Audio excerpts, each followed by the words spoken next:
17 ਲੱਖ ਲੋਕ ਯੂਕਰੇਨ ਤੋਂ ਜਿਹੜੀ UN ਰਿਫਿਊਜੀ ਏਜੰਸੀਜ਼ ਨੇ, ਤੁਸੀਂ ਦੇਖਦੇ ਹੋ ਕਿ ਮਾਵਾਂ ਬੱਚੇ ਆਪਣੀਆਂ ਮਾਵਾਂ ਦੇ ਲੱਗੇ ਹੋਏ ਨੇ, ਛਾਤੀ ਨਾਲ ਰੋ ਰਹੇ ਨੇ। ਹਸਬੈਂਡ ਜਿਹੜਾ ਉਹ ਜਾ ਰਿਹਾ ਕਿ ਵੀ ਮੈਂ ਲੜਨ ਲਈ ਜਾ ਰਿਹਾ, ਉਹ ਵਿਛੜ ਰਹੇ ਨੇ। ਔਰ ਕਿਵੇਂ ਬਾਰਡਰਾਂ ਦੇ ਉੱਤੇ ਆ ਕੇ ਕਿਸ ਹਾਲ ਦੇ ਵਿੱਚ ਵਸਦੇ ਰਸਤੇ ਘਰ। ਇਹ ਜਿਹੜੀ ਸਫਰਿੰਗ ਹੈ ਇਹ ਕਿਸੇ ਐਂਡ ਵੱਲ ਜਾਂਦੀ ਲੱਗਦੀ ਨਹੀਂ ਹੈ, ਕਿਉਂਕਿ ਇਹ ਇਸ ਕਿਸਮ ਦੀ ਇੱਕ ਪ੍ਰੋਕਸੀ ਵਾਰ ਬਣ ਗਈ ਹੈ ਜਿਹੜੀ ਪ੍ਰੋਟੈਕਟਿਡ ਹੈ, ਲੰਮੀ ਹੈ। ਉਹਨੇ ਕਿਹਾ ਕਿ ਵੀ ਇੱਕੋ ਹੀ ਸ਼ਰਤ ਦੇ ਉੱਤੇ ਜਿਹੜਾ ਸੀਜ਼ਫਾਇਰ ਹੋ ਸਕਦਾ ਹੈ ਕਿ ਵੀ ਯੂਕਰੇਨ ਆਪਣੇ ਕਨਸਟੀਟਿਊਸ਼ਨ ਦੇ ਵਿੱਚ ਐਨਸ਼ਰਾਈਨ ਕਰੇ, ਲਿਖੇ ਕਿ ਉਹ ਨਿਊਟਰਲ ਹੋਏਗਾ। ਹੁਣ 2014 ਦੇ ਵਿੱਚ ਕ੍ਰੀਮੀਆ ਜਿਹੜਾ ਯੂਕਰੇਨ ਦਾ ਹਿੱਸਾ ਸੀ, ਉਹਨੂੰ ਰਸ਼ੀਆ ਨੇ ਆਪਣੇ ਫੌਜੀ ਤਾਕਤ ਨਾਲ ਕਬਜ਼ੇ 'ਚ, ਉਹਨੇ ਕਿਹਾ ਜੀ ਉਹ ਮੰਨੇ ਕਿ ਕ੍ਰੀਮੀਆ ਜਿਹੜਾ ਉਹ ਯੂਕਰੇਨ ਦਾ ਨਹੀਂ, ਸਾਡਾ ਹਿੱਸਾ ਹੈ। Recognise Donetsk and Luhansk as independent territories. ਹੁਣ ਇਹ ਦੋਨੋਂ ਹੀ 2-3 ਹਫ਼ਤੇ ਪਹਿਲਾਂ ਤੱਕ ਯੂਕਰੇਨ ਦਾ ਹਿੱਸਾ ਸੀ। ਉੱਥੇ ਵਾਰ ਚੱਲਦਾ ਰਹੀ ਸੀ, ਲੜਾਈ ਗੁਰਿਲੇ, ਕਿਉਂਕਿ ਉੱਥੇ ਪ੍ਰੋ ਰਸ਼ੀਅਨ ਲੋਕ, ਰਸ਼ੀਅਨ ਸਪੀਕਿੰਗ ਲੋਕ ਜ਼ਿਆਦਾ ਨੇ। ਪਰ ਉਹ ਕਹਿੰਦਾ ਜੀ ਅਸੀਂ ਤਾਂ ਮੰਨਾਂਗੇ, ਰਸ਼ੀਆ ਕਹਿੰਦਾ ਵੀ ਇਹ ਮੰਨੇ ਵੀ ਇਹ ਹੁਣ ਇੰਡੀਪੈਂਡੈਂਟ ਟੈਰੀਟਰੀਜ਼ ਨੇ। ਯੂਕਰੇਨ ਇਹ ਕਹੇ ਕਿ ਜੀ ਰਸ਼ੀਆ ਜਿਹੜਾ ਉਹ ਯੂਕਰੇਨ 'ਚੋਂ ਵੀ ਨਿਕਲੇ, ਹਥਿਆਰ ਵੀ ਸੁੱਟੇ, ਇਹ ਜਿਹੜੀਆਂ ਈਸਟਰਨ ਟੈਰੀਟਰੀਜ਼ ਨੇ ਇਹ ਵੀ ਵਾਪਸ ਸਾਨੂੰ ਕਰੇ, ਕ੍ਰੀਮੀਆ ਵੀ ਸਾਨੂੰ ਵਾਪਸ ਕਰੇ, ਤੇ ਮੈਂ ਮੈਂਬਰ ਵੀ ਬਣਨਾ ਹੈ ਨੈਟੋ ਦਾ। ਔਰ ਦੂਸਰਾ ਇਹ ਵੀ ਪੋਸੀਬਲ ਨਹੀਂ। ਉਹ ਲੋਕ ਜਿਨ੍ਹਾਂ ਦਾ ਯੂਕਰੇਨ ਦੇ ਨਾਲ ਕੋਈ ਸਿੱਧਾ ਸੰਬੰਧ ਨਹੀਂ ਹੈ, ਹੋਸਟਿਲਿਟੀ ਨਹੀਂ ਹੈ, ਉਹਨਾਂ ਨੂੰ ਰਸ਼ੀਆ ਵਰਤ ਰਿਹਾ ਹੁਣ ਲਿਆ ਕੇ ਮਰਸਨਰੀ ਦੇ ਤੌਰ 'ਤੇ। ਇਹ ਅਮਰੀਕਾ ਦਾ ਵੀਅਤਨਾਮ ਵੀ ਬਣ ਸਕਦਾ, ਕਿਉਂਕਿ ਜਿਸ ਬੇਬਾਕੀ ਦੇ ਨਾਲ ਪੁਤਿਨ ਨਾਨ ਕੰਪਰੋਮਾਈਜ਼ਿੰਗ ਪੋਸਚਰ ਲੈ ਕੇ ਚੱਲ ਰਿਹਾ ਹੈ, ਔਰ ਇਹਦਾ ਯੂਕਰੇਨ ਦਾ ਪ੍ਰਾਈਮ ਮਿਨਿਸਟਰ ਤਰਲੇ ਕਰਦਾ ਰਿਹਾ ਹੁਣ ਵੀ ਕਿ ਜੀ ਤੁਸੀਂ ਨੋ ਫਲਾਈ ਜ਼ੋਨ ਦਿਓ ਸਾਨੂੰ, ਉਹ ਨੋ ਫਲਾਈ ਜ਼ੋਨ ਵੀ ਨਹੀਂ ਦਿੱਤਾ ਹੈ। ਉਹਨਾਂ ਨੂੰ ਪੈਸੇ ਦੇ ਕੇ ਉਹਨਾਂ ਨੂੰ ਮਰਵਾਉਣ ਦਾ ਕੰਮ ਹੈ। ਇੱਧਰੋਂ ਉਹ ਸੀਰੀਅਨ ਔਰ ਚੈਚਨੀਅਨ ਮਰਸਨਰੀਜ਼ ਪੁਤਿਨ ਲਿਆਏਗਾ। ਵਾਹਿਗੁਰੂ ਜੀ ਕਾ ਖਾਲਸਾ, ਵਾਹਿਗੁਰੂ ਜੀ ਕੀ ਫਤਿਹ। ਅਸਲਾਮ ਵਾਲੇਕਮ, ਆਦਾਬ, ਅਰਜ਼ ਮੈਂ ਤੁਹਾਡੀ ਹੋਸਟ ਅਨੀਤ ਬਖੌਰ ਤੇ ਮੈਂ TV84 ਦੇ ਸਾਰੇ ਦਰਸ਼ਕਾਂ ਤੇ ਸਰੋਤਿਆਂ ਨੂੰ ਜੀ ਆਇਆਂ ਕਹਿੰਦੀਆਂ ਪ੍ਰੋਗਰਾਮ ਸੱਚੋ ਸੱਚ ਵਿੱਚ, ਜਿਹੜੇ ਇਸ ਪ੍ਰੋਗਰਾਮ ਨਾਲ ਦੇਸ਼ਾਂ ਵਿਦੇਸ਼ਾਂ ਤੋਂ ਜੁੜ ਚੁੱਕੇ ਨੇ। ਖਾਲਸਾਨਾ ਫੇਅਰ ਸੈਂਟਰ ਦੇ ਸੰਚਾਲਕ ਡਾਕਟਰ ਅਮਰਜੀਤ ਸਿੰਘ ਜੀ ਸਟੂਡੀਓ 'ਚ ਮੇਰੇ ਨਾਲ ਸ਼ਾਮਿਲ ਨੇ। ਉਹਨਾਂ ਨਾਲ ਗੱਲਬਾਤ ਕਰਕੇ ਅੱਜ ਦੇ ਅਹਿਮ ਇਸ਼ੂਜ਼ ਉੱਪਰ ਉਹਨਾਂ ਦੇ ਵਿਚਾਰ ਜਾਣਦੇ ਹਾਂ। ਜੀ ਡਾਕਟਰ ਸਾਹਿਬ, ਵਾਹਿਗੁਰੂ ਜੀ ਕਾ ਖਾਲਸਾ, ਵਾਹਿਗੁਰੂ ਜੀ ਕੀ ਫਤਿਹ। ਹਾਂਜੀ ਨੀਲਮ ਕੌਰ ਜੀ, ਤੁਹਾਨੂੰ ਵੀ ਤੇ ਦੁਨੀਆ ਭਰ 'ਚ ਬੈਠੇ ਸਾਡੇ ਬਹੁਤ ਹੀ ਪਿਆਰੇ, ਸੋਹਣੇ, ਸਿਆਣੇ, ਸੁਨੱਖੇ TV84 ਦੇ ਦਰਸ਼ਕਾਂ ਨੂੰ ਵੀ ਵਾਹਿਗੁਰੂ ਜੀ ਕਾ ਖਾਲਸਾ, ਵਾਹਿਗੁਰੂ ਜੀ ਕੀ ਫਤਿਹ। ਤੇ ਸਾਡੇ ਬਹੁਤ ਹੀ ਪਿਆਰੇ ਮੁਸਲਮਾਨ ਭੈਣਾਂ ਭਰਾਵਾਂ ਨੂੰ ਅਸਲਾਮ ਅਲੈਕੁਮ। ਜੀ ਡਾਕਟਰ ਸਾਹਿਬ, ਜੀ ਆਇਆਂ ਨੂੰ ਪ੍ਰੋਗਰਾਮ ਸੱਚੋ ਸੱਚ ਵਿੱਚ। ਬਹੁਤ ਸ਼ੁਕਰੀਆ ਜੀ ਡਾਕਟਰ ਸਾਹਿਬ, ਅੱਜ 7 ਮਾਰਚ 2022 24 ਫੱਗਣ ਨਾਨਕਸ਼ਾਹੀ ਸੰਮਤ 553 ਦਾ ਦਿਨ ਹੈ। ਤੇ ਡਾਕਟਰ ਸਾਹਿਬ, ਪ੍ਰੋਗਰਾਮ ਸ਼ੁਰੂ ਕਰਨ ਤੋਂ ਪਹਿਲਾਂ ਅਸੀਂ ਆਪਣੇ ਦਰਸ਼ਕਾਂ ਤੇ ਸਰੋਤਿਆਂ ਨੂੰ ਹਮੇਸ਼ਾ ਤਰ੍ਹਾਂ ਦੱਸਿਓ ਵਿਊਅਰਸ, ਜੇ ਤੁਸੀਂ ਹੱਕ, ਸੱਚ, ਇਨਸਾਫ ਤੇ ਪਿਆਰਾ ਦਿਨ ਦਾ ਇੱਕੋ ਇੱਕ ਚੈਨਲ TV84 ਨੂੰ ਦੇਖਣਾ ਚਾਹੁੰਦੇ ਹੋ ਤਾਂ ਤੁਸੀਂ ਦੇਖ ਸਕਦੇ ਹੋ ਸਪੈਕਟਰਮ ਕੇਬਲ, ਆਰਸੀਐਨ ਕੇਬਲ, ਬੈਲਫਲ cable Canada, roku, Jadoo box, ਸ਼ਾਵਾ, ਫੇਸਬੁੱਕ, TV84 ਦੀ ਐਪ ਰਾਹੀਂ online streaming and IP box ਤੇ ਤੁਸੀਂ TV84 ਨੂੰ ਦੇਖ ਸਕਦੇ ਹੋ। ਵਿਊਅਰਸ, ਜੇ ਤੁਸੀਂ TV84 ਨਾਲ ਜਾਂ ਪ੍ਰੋਗਰਾਮ ਸੱਚੋ ਸੱਚ ਨਾਲ ਫੇਸਬੁੱਕ ਰਾਹੀਂ ਜੁੜੇ ਹੋ ਤਾਂ ਇਸ ਨੂੰ ਵੱਧ ਤੋਂ ਵੱਧ ਲਾਈਕ ਕਰੋ ਤੇ ਸ਼ੇਅਰ ਕਰੋ ਅਤੇ ਨਾਲ ਹੀ YouTube ਤੇ ਸਬਸਕ੍ਰਾਈਬ ਵੀ ਕਰੋ। ਇਹ ਵੀ ਦੱਸ ਦਿਓ ਕਿ ਤੁਸੀਂ TV84 ਦੀ ਐਪ ਨੂੰ ਐਂਡਰੋਇਡ ਐਂਡ ਐਪ ਸਟੋਰ ਤੇ ਡਾਊਨਲੋਡ ਕਰਕੇ ਜੋ TV84 ਦੀ ਲਾਈਵ ਸਟ੍ਰੀਮ ਹੈ ਉਸ ਨੂੰ ਤੁਸੀਂ 24 ਆਵਰਸ ਦੇਖ ਸਕਦੇ ਹੋ। ਵਿਊਅਰਸ, ਅੱਜ ਮੰਡੇ ਦਾ ਦਿਨ ਹੈ, ਸੋ ਇਸ ਵੀਕ ਦਾ ਪਹਿਲਾ ਪ੍ਰੋਗਰਾਮ ਕਰਨ ਜਾ ਰਹੇ ਹਾਂ ਔਰ ਆਸ ਕਰਦੇ ਹਾਂ ਜਿਹੜਾ ਤੁਹਾਡਾ ਵੀਕਐਂਡ ਹੈ ਬਹੁਤ ਹੀ ਵਧੀਆ ਗੁਜ਼ਰਿਆ ਹੋਏਗਾ। ਸੋ ਵੀਕਐਂਡ ਦੇ ਹਵਾਲੇ ਨਾਲ ਉਹ ਕਰੰਟ ਇਸ਼ੂ ਆਪਾਂ ਡਿਸਕਸ ਕਰਾਂਗੇ ਅੱਜ ਦੇ ਪ੍ਰੋਗਰਾਮ ਦੇ ਵਿੱਚ। ਔਰ ਪਹਿਲਾਂ ਆਪਾਂ ਤੁਹਾਨੂੰ ਦੱਸ ਦਈਏ ਕਿ ਅੱਜ ਦੇ ਪ੍ਰੋਗਰਾਮ ਸੱਚੋ ਸੱਚ ਨੂੰ ਸਪਾਂਸਰ ਕੀਤਾ ਗਿਆ ਹੈ ਕੈਲੀਫੋਰਨੀਆ ਤੋਂ ਵੀਰ ਅਰਸ਼ ਸਿੰਘ ਜੀ ਹੋਰਾਂ ਵੱਲੋਂ। ਸੋ ਇਹਨਾਂ ਸੁਨੇਹਾ ਦਿੱਤਾ ਹੈ ਕਿ ਗੁਰੂ ਗ੍ਰੰਥ ਸਾਹਿਬ ਜੀ ਵਿੱਚ ਸਾਡਾ ਜਿਹੜਾ ਵਿਸ਼ਵਾਸ ਹੋਣਾ ਚਾਹੀਦਾ ਹੈ। ਗੁਰੂ ਜੀ ਦੇ ਆਸਰੇ ਬਿਨਾਂ ਅਸੀਂ ਕੁਝ ਨਹੀਂ ਕਰ ਸਕਦੇ। ਜੋ ਅੱਜ ਪੰਜਾਬ ਅਤੇ ਹੋਰ ਸੂਬਿਆਂ ਵਿੱਚ ਸਿੱਖੀ ਨੂੰ ਬੇਪਤ ਕਰਨ ਅਤੇ ਸਿੱਖ ਸਿਧਾਂਤਾਂ ਨੂੰ ਖਤਮ ਕਰਨ ਦੀਆਂ ਜਿਹੜੀ ਚਾਲਾਂ ਚੱਲੀਆਂ ਜਾ ਰਹੀਆਂ ਹਨ, ਇਹ ਸਾਡੇ ਲਈ ਸਿੱਧੀ ਚੁਣੌਤੀ ਹੈ। ਸੋ ਸਿੱਖ ਨੌਜਵਾਨ ਮੁੰਡੇ ਕੁੜੀਆਂ ਦੀ ਕੁੱਟਮਾਰ, ਕੇਸਾਂ ਦੀ ਬੇਅਦਬੀ, ਸਕੂਲੀ ਕਿਤਾਬਾਂ ਵਿੱਚ ਸਿੱਖ ਇਤਿਹਾਸ ਨਾਲ ਛੇੜਛਾੜ, ਇਹ ਸਭ ਕਿਤੇ ਨਾ ਕਿਤੇ ਸਾਡੀ ਨਾਕਾਮੀ ਹੈ। ਸੋ ਗੱਲਾਂ ਵੱਧ ਅਤੇ ਕੰਮ ਘੱਟ ਦੀ ਨਿਸ਼ਾਨੀ ਵੀ ਹੈ। ਸੋ ਅਸੀਂ ਆਪਣਾ ਫਰਜ਼ ਪਹਿਚਾਨੀਏ, ਦਸਵੰਧ ਕੱਢੀਏ, ਜੋ ਸਾਡੇ ਜਿੰਮੇ ਆਇਆ ਹੈ ਉਹ ਨਿਭਾਈਏ, ਹੋਰਾਂ ਦੀਆਂ ਲੱਤਾਂ ਖਿੱਚਣੀਆਂ ਬੰਦ ਕਰੀਏ। ਗੁਰੂ ਸਾਹਿਬ ਆਪ ਸਹਾਈ ਹੋਣਗੇ। ਸੋ ਅੱਜ ਦੀ ਸਪਾਂਸਰਸ਼ਿਪ ਲਈ ਅਸੀਂ ਵੀਰ ਅਰਸ਼ ਸਿੰਘ ਹੋਰਾਂ ਜੀ ਦਾ ਤਹਿ ਦਿਲ ਤੋਂ ਧੰਨਵਾਦ ਕਰਦੇ ਹਾਂ ਔਰ ਤੁਹਾਨੂੰ ਵੀ ਅਪੀਲ ਤੇ ਬੇਨਤੀ ਕਰਦੇ ਹਾਂ ਕਿ ਤੁਸੀਂ ਵੀ ਪ੍ਰੋਗਰਾਮ ਸੱਚੋ ਸੱਚ ਨੂੰ ਵੱਧ ਤੋਂ ਵੱਧ ਸਪਾਂਸਰ ਕਰੋ। ਸਪਾਂਸਰਸ਼ਿਪ ਲਈ ਤੁਸੀਂ ਸਾਨੂੰ ਸਾਡੇ ਫੋਨ ਨੰਬਰ ਤੇ ਕਾਲ ਕਰ ਸਕਦੇ ਹੋ 5166191984 ਸੇਮ ਨੰਬਰ ਤੇ WhatsApp ਕਰ ਸਕਦੇ ਹੋ। ਤੁਸੀਂ ਸਾਨੂੰ ਈਮੇਲ ਵੀ ਕਰ ਸਕਦੇ ਹੋ info@tv84.tv ਤੇ। So viewers again and again everyday ਆਪਾਂ ਡਿਸਕਸ ਕਰਦੇ ਹਾਂ ਯੂਕਰੇਨ ਤੇ ਰੂਸ ਦੇ ਹਵਾਲੇ ਨਾਲ। ਅੱਜ ਵੀ ਡਿਸਕਸ ਕਰਨ ਜਾ ਰਹੇ ਹਾਂ ਰੂਸ ਅਤੇ ਜਿਹੜਾ ਯੂਕਰੇਨ ਦਾ ਜਿਹੜਾ ਟਕਰਾਅ ਉਹ ਵੱਧਦਾ ਹੀ ਜਾ ਰਿਹਾ ਔਰ ਸੀਜ਼ਫਾਇਰ ਲਈ ਵੀ ਦੂਸਰਾ ਯਤਨ ਅਸਫਲ ਹੋਇਆ ਜਿਸ ਲਈ ਦੋਵੇਂ ਮੁਲਕ ਜਿਹੜੇ ਇੱਕ ਦੂਸਰੇ ਉੱਪਰ ਜਿਹੜੇ ਦੋਸ਼ ਮੜ ਰਹੇ ਨੇ ਔਰ ਯੂਨਾਈਟਿਡ ਨੇਸ਼ਨ ਦੀ ਜਿਹੜੀ ਰਿਫਿਊਜੀ ਏਜੰਸੀ ਮੁਤਾਬਕ 15 ਲੱਖ ਯੂਕਰੇਨੀਅਨ ਜਿਹੜੇ ਬੇਕਾਰ ਹੋ ਚੁੱਕੇ ਨੇ ਔਰ ਦੁਨੀਆ ਭਰ ਦੇ ਵਿੱਚ ਤੇਲ ਦੀਆਂ ਜਿਹੜੀਆਂ ਕੀਮਤਾਂ ਨੇ ਉਸਮਾਨ ਨੂੰ ਛੂਹ ਰਹੀਆਂ ਨੇ। ਇਹ ਜੰਗ ਰੂਸ ਅਤੇ ਪੱਛਮੀ ਤਾਕਤਾਂ ਦੀ ਪ੍ਰੌਕਸੀ ਵਾਰ ਵਜੋਂ ਲੰਮਾ ਵਕਤ ਚੱਲ ਸਕਦੀ ਹੈ ਔਰ ਵੇਖਣਾ ਇਹ ਹੈ ਕਿ ਇਹ ਜੰਗ ਰੂਸ ਦੀ ਹਾਰ ਦਾ ਕਾਰਨ ਬਣੇਗੀ ਜਿਵੇਂ ਕਿ 1979 ਵਿੱਚ ਸੋਵੀਅਤ ਯੂਨੀਅਨ ਵੱਲੋਂ ਅਫਗਾਨਿਸਤਾਨ ਵਿੱਚ ਕੀਤੇ ਹਮਲੇ ਨੇ ਉਸ ਦੀ ਤਬਾਹੀ ਦਾ ਮੁੱਢ ਬਣਿਆ ਸੀ ਜਾਂ ਅਮਰੀਕਾ ਅਤੇ ਪੱਛਮੀ ਤਾਕਤਾਂ ਦੀ ਇਹ ਵੀਅਤਨਾਮ ਵਰਗੀ ਹਾਰ ਬਣੇਗੀ। ਸੋ ਇਸ ਬਾਰੇ ਆਪਾਂ ਗੱਲਬਾਤ ਕਰਨ ਜਾ ਰਹੇ ਹਾਂ। ਸੋ ਅਸੀਂ ਚਾਹਾਂਗੇ ਕਿ ਤੁਸੀਂ ਸਾਨੂੰ ਸਟਾਰਟਿੰਗ ਤੋਂ ਲੈ ਕੇ ਐਂਡ ਤੱਕ ਇਸੇ ਤਰ੍ਹਾਂ ਬਣੇ ਰਹਿਣਾ। ਦੇਖਣ ਸੁਣਨ ਲਈ ਤੁਹਾਡਾ ਸਭ ਦਾ ਬਹੁਤ ਬਹੁਤ ਸ਼ੁਕਰੀਆ ਜੀ। ਡਾਕਟਰ ਸਾਹਿਬ ਕੀ ਵਿਚਾਰਾਂ ਨੇ? ਦੇਖੋ, ਸਭ ਤੋਂ ਪਹਿਲਾਂ ਤੇ ਅੱਜ ਦੇ ਪ੍ਰੋਗਰਾਮ ਨੂੰ ਸਪਾਂਸਰ ਕਰਨ ਲਈ ਅਸੀਂ ਵੀਰ ਅਰਸ਼ ਸਿੰਘ ਜਿਹੜੇ ਅਮਰਵੀਰ ਸਿੰਘ ਹੋਰਾਂ ਦੇ ਨਿੱਜੀ ਮਿੱਤਰ ਨੇ ਅੱਛਾ ਉਹਨਾਂ ਦਾ ਸ਼ੁਕਰੀਆ ਅਦਾ ਕਰਦੇ ਹਾਂ। ਕੈਲੀਫੋਰਨੀਆ ਬੇਸਡ ਨੇ, ਪ੍ਰੋਗਰੈਸ ਕਰ ਰਹੇ ਨੇ ਕਾਰੋਬਾਰ 'ਚ ਵੀ। ਨਾਈਸ। ਔਰ ਜਿਵੇਂ ਮੈਂ ਅਕਸਰ ਕਹਿੰਦਾ ਕਿ ਜਦੋਂ ਸਾਡੇ ਨੌਜਵਾਨ ਇਸ ਗੱਲ ਨੂੰ ਸਮਝਣ ਲੱਗ ਜਾਣ ਕਿ ਭਾਈ ਅਲਟੀਮੇਟਲੀ ਲੜਾਈ ਵਿਚਾਰਾਂ ਦੀ ਹੁੰਦੀ ਹੈ।